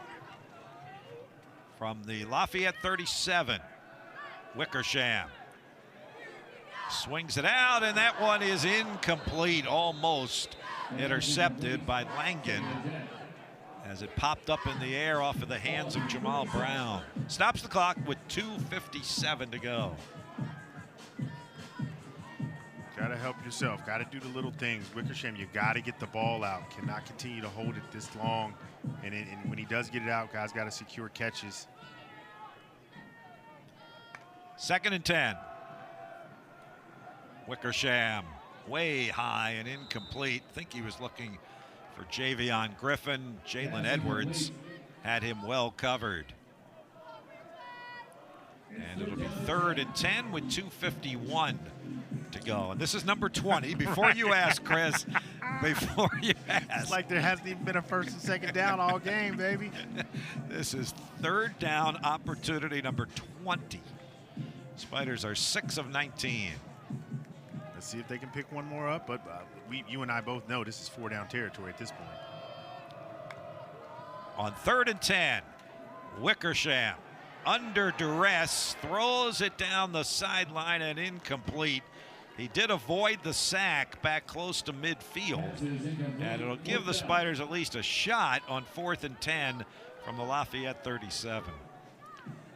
49 passes now thrown by the Spider quarterbacks today. Snellsire 13 of 27, and now Wickersham 14 of 22 for 240 total yards. This likely will be the ball game here. Oh, yeah. With 2:45 to go and down by 14. See if the Spiders can pick up a 4th and 10. Wickersham. Gotta let it go. Over the middle, he's got Kwanye Vini, who makes the catch inside the 15-yard line and down to about the 13. 1st and 10 Spiders. Maybe Wickersham's best throw of the day. Tough catch. Tough throw, tough catch. He takes a shot. 24 yards for the 1st down. Just had to let it go. Give your guy a chance. Beanie takes a shot, but he secures that ball. Spiders still in business here. Clock rolling, 2:15 to go. Of course, the automatic 2-minute timeout coming. Wickersham on 1st and 10. Lofts it up there for Javion Griffin, and it's knocked away by Xavier Johnson. Stops the clock with 2:05, so the Spiders get one more play here before the 2-minute timeout.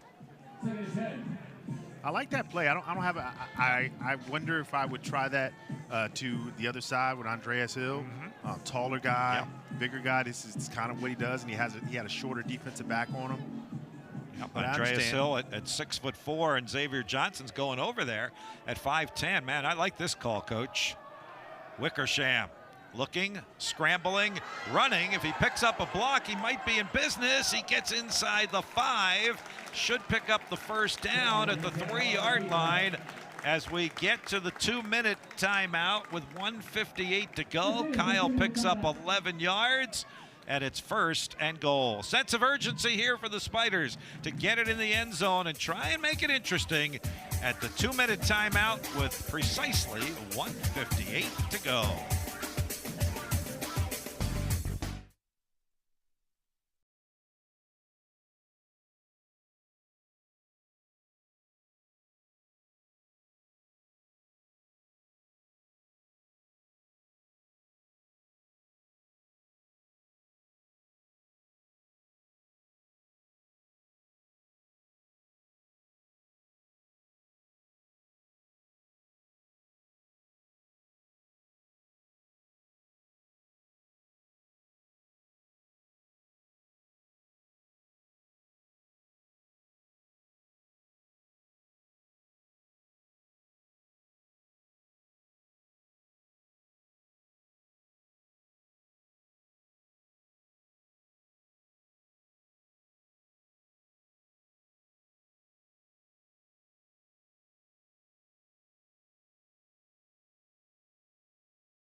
Kind of like a painting of that for my living room. That looks so picturesque. Beautiful.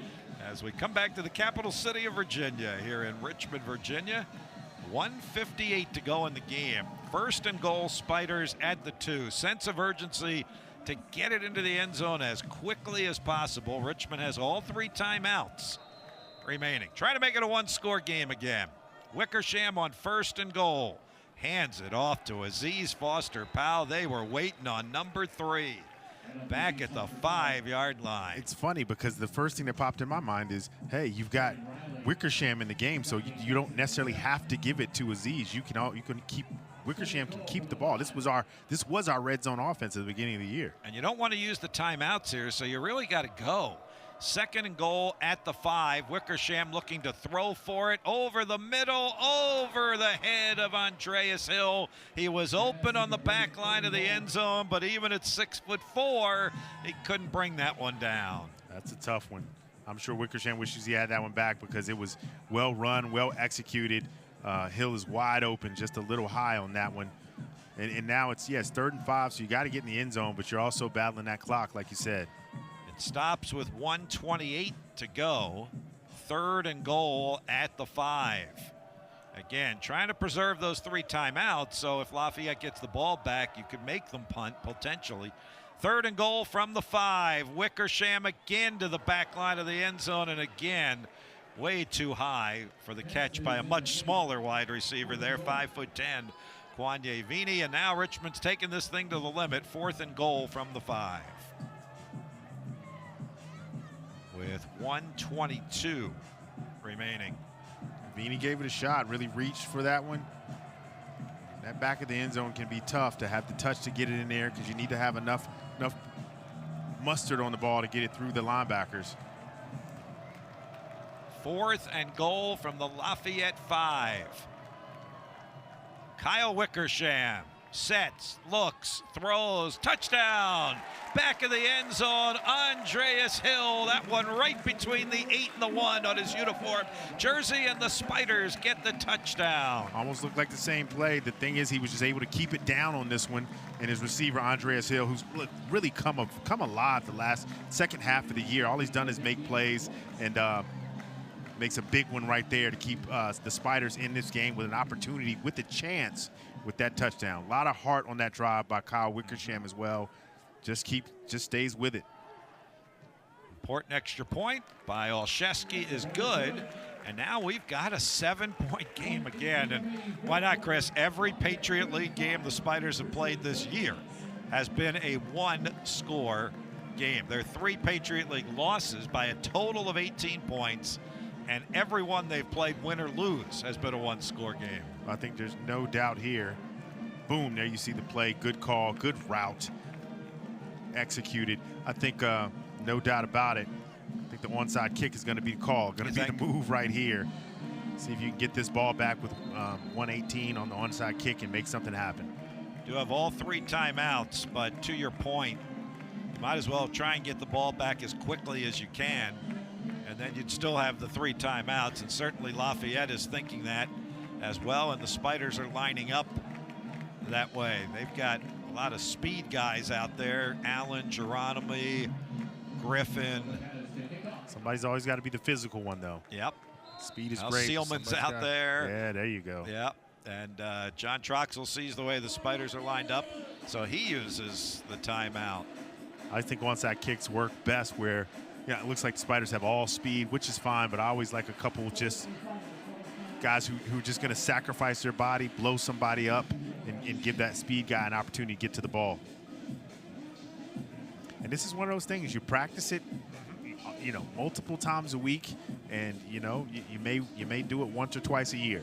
And so that's for both teams. That's on the the return team and the onside kick team. It's always exciting. Well, the Spiders' opponent next week, arch rival William and Mary, pulled one off last week when they had that miraculous comeback. They were down 11 with 2 minutes to go.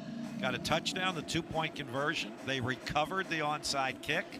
Got a field goal to tie it, send it into overtime, and won it in OT. So it can happen. A little foreshadowing of the Capital Cup presented by C&F Bank next week. All right, McManus, that's not going to go 10 yards. before it's touched. So that will be Lafayette's ball.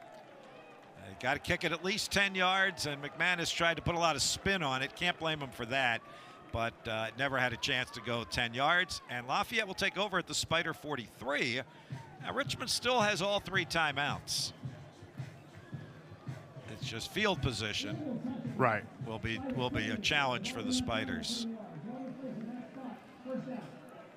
So a minute 18, all 3 timeouts. Kente Edwards is in the game at running back. Obviously.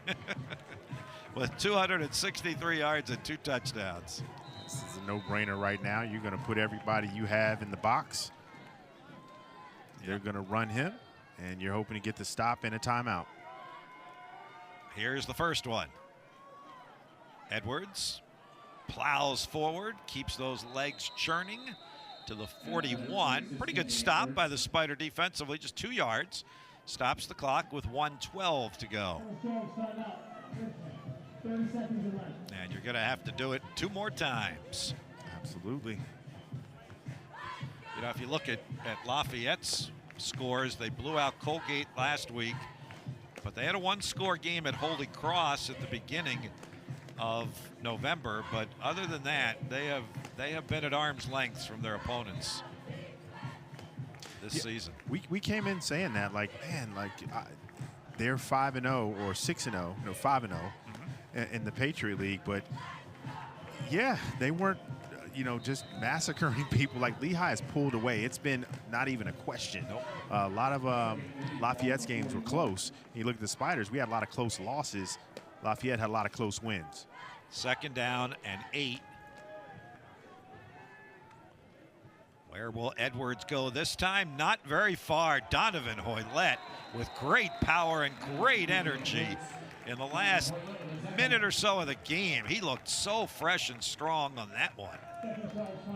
Love Hoylett. Love Hoylett. There's What a year he's reason. had. Exactly. There's a reason we talk about him. Just the maturity.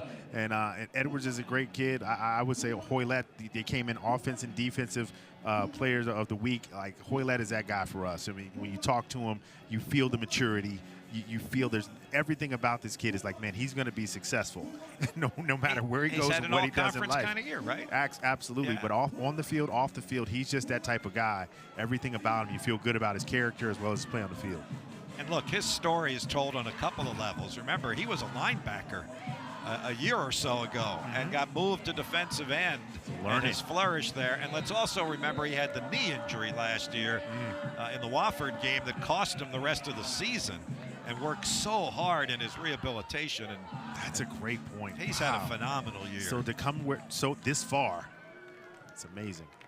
One more stop needed by the Spider defense here. Where's Edwards going to try and go to the outside? And Jordan Allen makes sure that he does it. A senior captain on senior day just made that defensive stop for Richmond on the all-conference player of the year candidate running back. Well, that was tough. I had my heart in my hand on that one because when he broke to the outside, there was no one out there. It was a one-on-one tackle. Not many guys can bring down Kente Edwards in a one-on-one tackle. That was a great effort by Jordan Allen. Obviously, they'll punt the ball here. We'll see what the Spiders can do with 1 minute. Couldn't have asked for much more, right? If you're Richmond, considering the field position and the threat of Edwards to hold him to just 2 yards on 3 plays, and you're going to have about 50 seconds or so. You don't have any timeouts, but at least you're going to get the ball with 1 chance. Man, with this defense, you can narrow this game down to about 10 bad plays. You know what I mean? But other than that, they've done some things right. 7th punt of the day for Christian Bush. Up in the air, Fair's going to let it bounce, and it will get into the end zone. Again, that's about the best the Spiders could have hoped for, right? Absolutely. 80 yards away with 53 seconds to go. That bounce is a little bit short. You're starting from the 5. It's a totally different ball game. So the Spiders giving themselves a chance in the last 53 seconds. What I like is when you have 3 timeouts, you're not forced to go to the outside. You know, that means at some point you can and should attack the middle of the field. If you're a defensive back, I now have to cover the entire field because you've got 3 timeouts. But you don't have them now because you used them defensively. Right. So you got to conserve as much time as you can and gain yardage. On first down, Wickersham to the sideline. There's Javion Griffin, who makes the catch. Steps out of bounds smartly up at the 34-yard line with 49 seconds to go. And Lafayette's going to give you some space. They're going to give you that because you got to score 7, not 3. You got to get into this end zone. So if I'm over there, I'm saying, hey, we're not getting beat on any double moves. So got to score 7 or 8, Chris. There you go. Let's not get ahead of ourselves. First and 10 from the 34. Wickersham over the middle. He's got Isaiah Dawson at the 35, and he's down to the 30-yard line. That will stop the clock momentarily to move the chains. The Spiders are in striking distance at the Lafayette 30. Just said it. At some point, you got to take a shot over the middle. You got to challenge the middle. Defensive backs are looking on the outside. 36 yards. Wickersham to the outside. The diving catch is made. Oh, they're going to keep the clock running on Javion Griffin. They'll say when he dove to the ground, his knee hit the ground before he rolled out of bounds. Wickersham quickly will spike the ball, which will stop the clock with 24 seconds to go. That's tough. That was tough. Wow. That cost the Spiders probably about 8 to 10 seconds, right? Oh. Yeah, his knee was down in bounds. Yeah. It was the correct call. So it'll be 3rd down and 2. Spiders need the end zone here with 24 seconds to go. Down by 7. Wickersham in the pocket, throwing for the end zone for Javion Griffin. There was a lot of contact down there, but no flag. Pass is incomplete. And now it's 4th down and 2. I like taking the shot.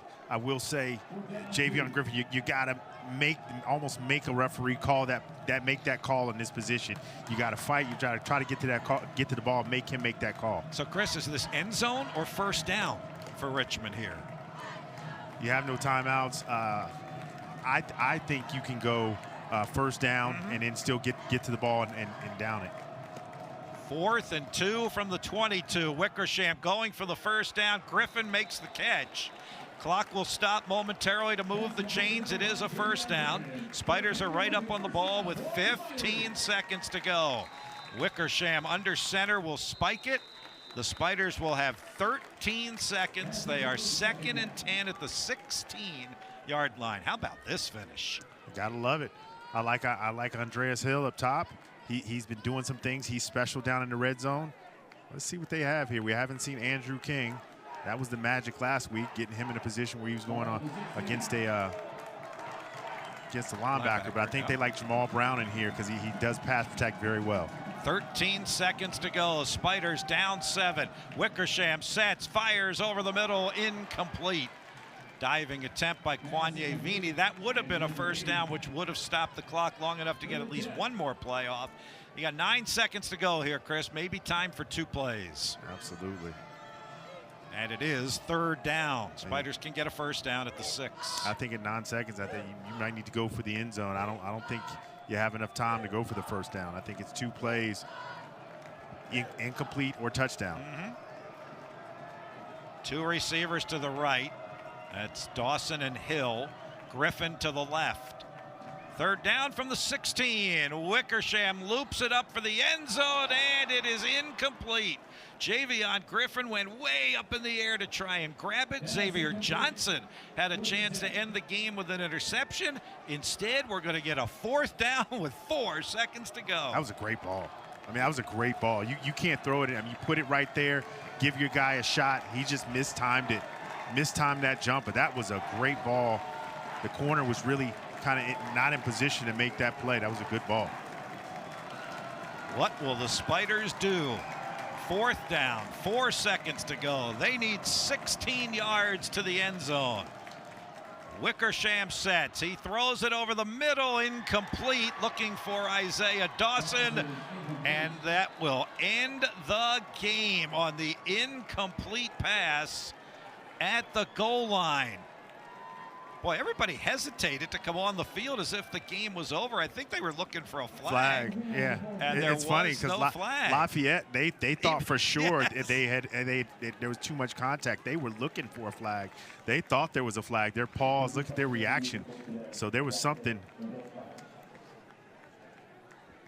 I don't know. I feel like he was going for the ball. I don't know that. But it was like everybody held their breath as to whether there'd be any kind of flag on that play from both sidelines. Right. But that ends the game. The Spiders rally almost complete. It falls short by 7 points this afternoon, 35-28. Lafayette will head into the Patriot League Championship game next week against arch rival Lehigh. For the first time ever, the Leopards are 6-0 in the Patriot League. I'll tell you what, the Spiders have been consistent. Every game in the Patriot League has been a one-score game. Win, lose, or draw. It's been a one-score game. Showed a lot of toughness on that one. Again, still just a lot of mistakes were made, but at the end of the day, can you come together as a team? Can you figure it out? Can you make some plays? And they did that. They needed to get the stop to get the ball back, and then getting the ball down the field in a position where you have a chance to go for the touchdown. So tough game for the Spiders. Richmond falls to 6-5. Will finish its first year in the Patriot League at 3-4, and all 7 games decided by one score. Welcome to the Patriot League, Richmond. And 25th ranked Lafayette improves to 8-3, 6-0 in the Patriot League. Sets up next week's oldest college football rivalry with a championship on the line between Lehigh and Lafayette. Richmond will go to Williamsburg for the Capital Cup game against William and Mary at 1 o'clock next week. Valiant effort here today. Give Kyle Wickersham some credit. He finishes 20 of 35 for 234 yards and the touchdown, and almost brought them all the way back. But fair to say, Chris, a little too much Kente Edwards today. A lot of teams have said that this year. 26 carries, 265 yards, and 2 touchdowns. He could be on his way to his 6th Offensive Player of the Week honor. He's got my vote. I'm voting for him. Again, the kid is outstanding, and the mentality of the Lafayette play caller is outstanding. That just we're going to continue to get him the ball. It's going to pop at some point, and then we've got DeNoble, who just can deliver the ball and do what we need to do to keep drives going. We've got enough receivers. They've got a good team, a good structure on offense. Defense made enough plays, got a little tricky at the end of the game, but they made enough plays. Like I said, coming in, they can give up points here and there, but they're in the tops of the league in sacks, INTs, third down percentage. So they're great in those playmaking or game-changing type plays. So kudos at Lafayette. This was a close one, but another win for Lafayette, 35-28. Over Richmond. Garen Austin down on the field with the victorious head coach of the Leopards, John Troxel. I'm here with Coach Troxel. This one kind of came down to the wire, but your team was able to get the win today. What did you like most about the way your team played? We just didn't stop fighting. I think a lot of people thought we'd come down here and not give a great effort because what we have coming up next week, and our guys battled all day. I mean, it's in their nature to compete, and. You saw what Kente did. You saw what the defense did. Everybody, bend, don't break, and play as hard as you can. And, I'm proud of these guys. We're banged up a little bit, and new guys step up. I mean, you got freshmen out there catching touchdown passes. So, we just got to put this one behind us and get ready for next week now. And Kente Edwards was doing a little bit of everything today. Just, Coach, what makes him such a special player? He's just really explosive, but he prepares really hard. He's waited his turn, he didn't get much playing time as a freshman and sophomore, and he's just making the most of his opportunities, and he's a big part of what we do. And, like I said, he will give credit to everybody else and won't take credit for himself. So, I think that's why the guys love playing for him. And as you guys head into Lehigh, how much of a lift can this win give you guys as you guys head into face them next week? Oh, I don't know. I mean, we got a tall task ahead of us. They're number 4 team in the country. They're phenomenal. I mean, we're going to have our work cut out for us, and, we're going to enjoy this one for a couple hours, and then we're going to get ready to get back to work. All right. Congrats on the win. Thanks for the time, Coach. Thank you. Appreciate it.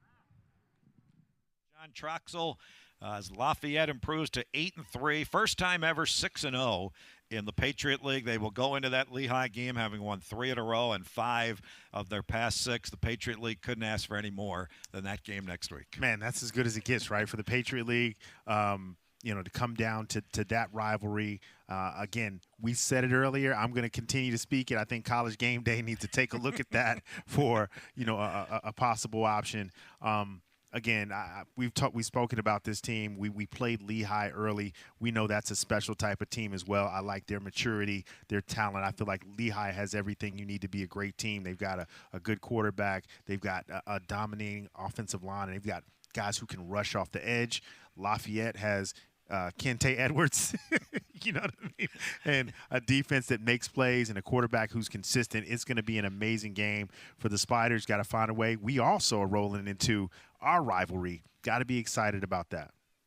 Yeah, that's the one thing we talk about all the time, Chris, is that teams like Lehigh and Lafayette and Richmond and William & Mary are fortunate to have that rivalry game to end every season. Whether you're going to the playoffs, whether you're unbeaten, whether you're 500, whether you're winless, you've got that game next week for Richmond at William & Mary. Nothing else matters. Nothing else matters when you roll into that game, because that's the game you're talking about 15, 20, 30 years later. That 2000 team that's here celebrating, I'm telling you, I'm going to leave here. I'm going to go over there. We're going to talk about our games versus William & Mary. Those are the things that rivalry is special. That's what you talk about when you get older, your grandparent and all that good stuff. So nothing matters.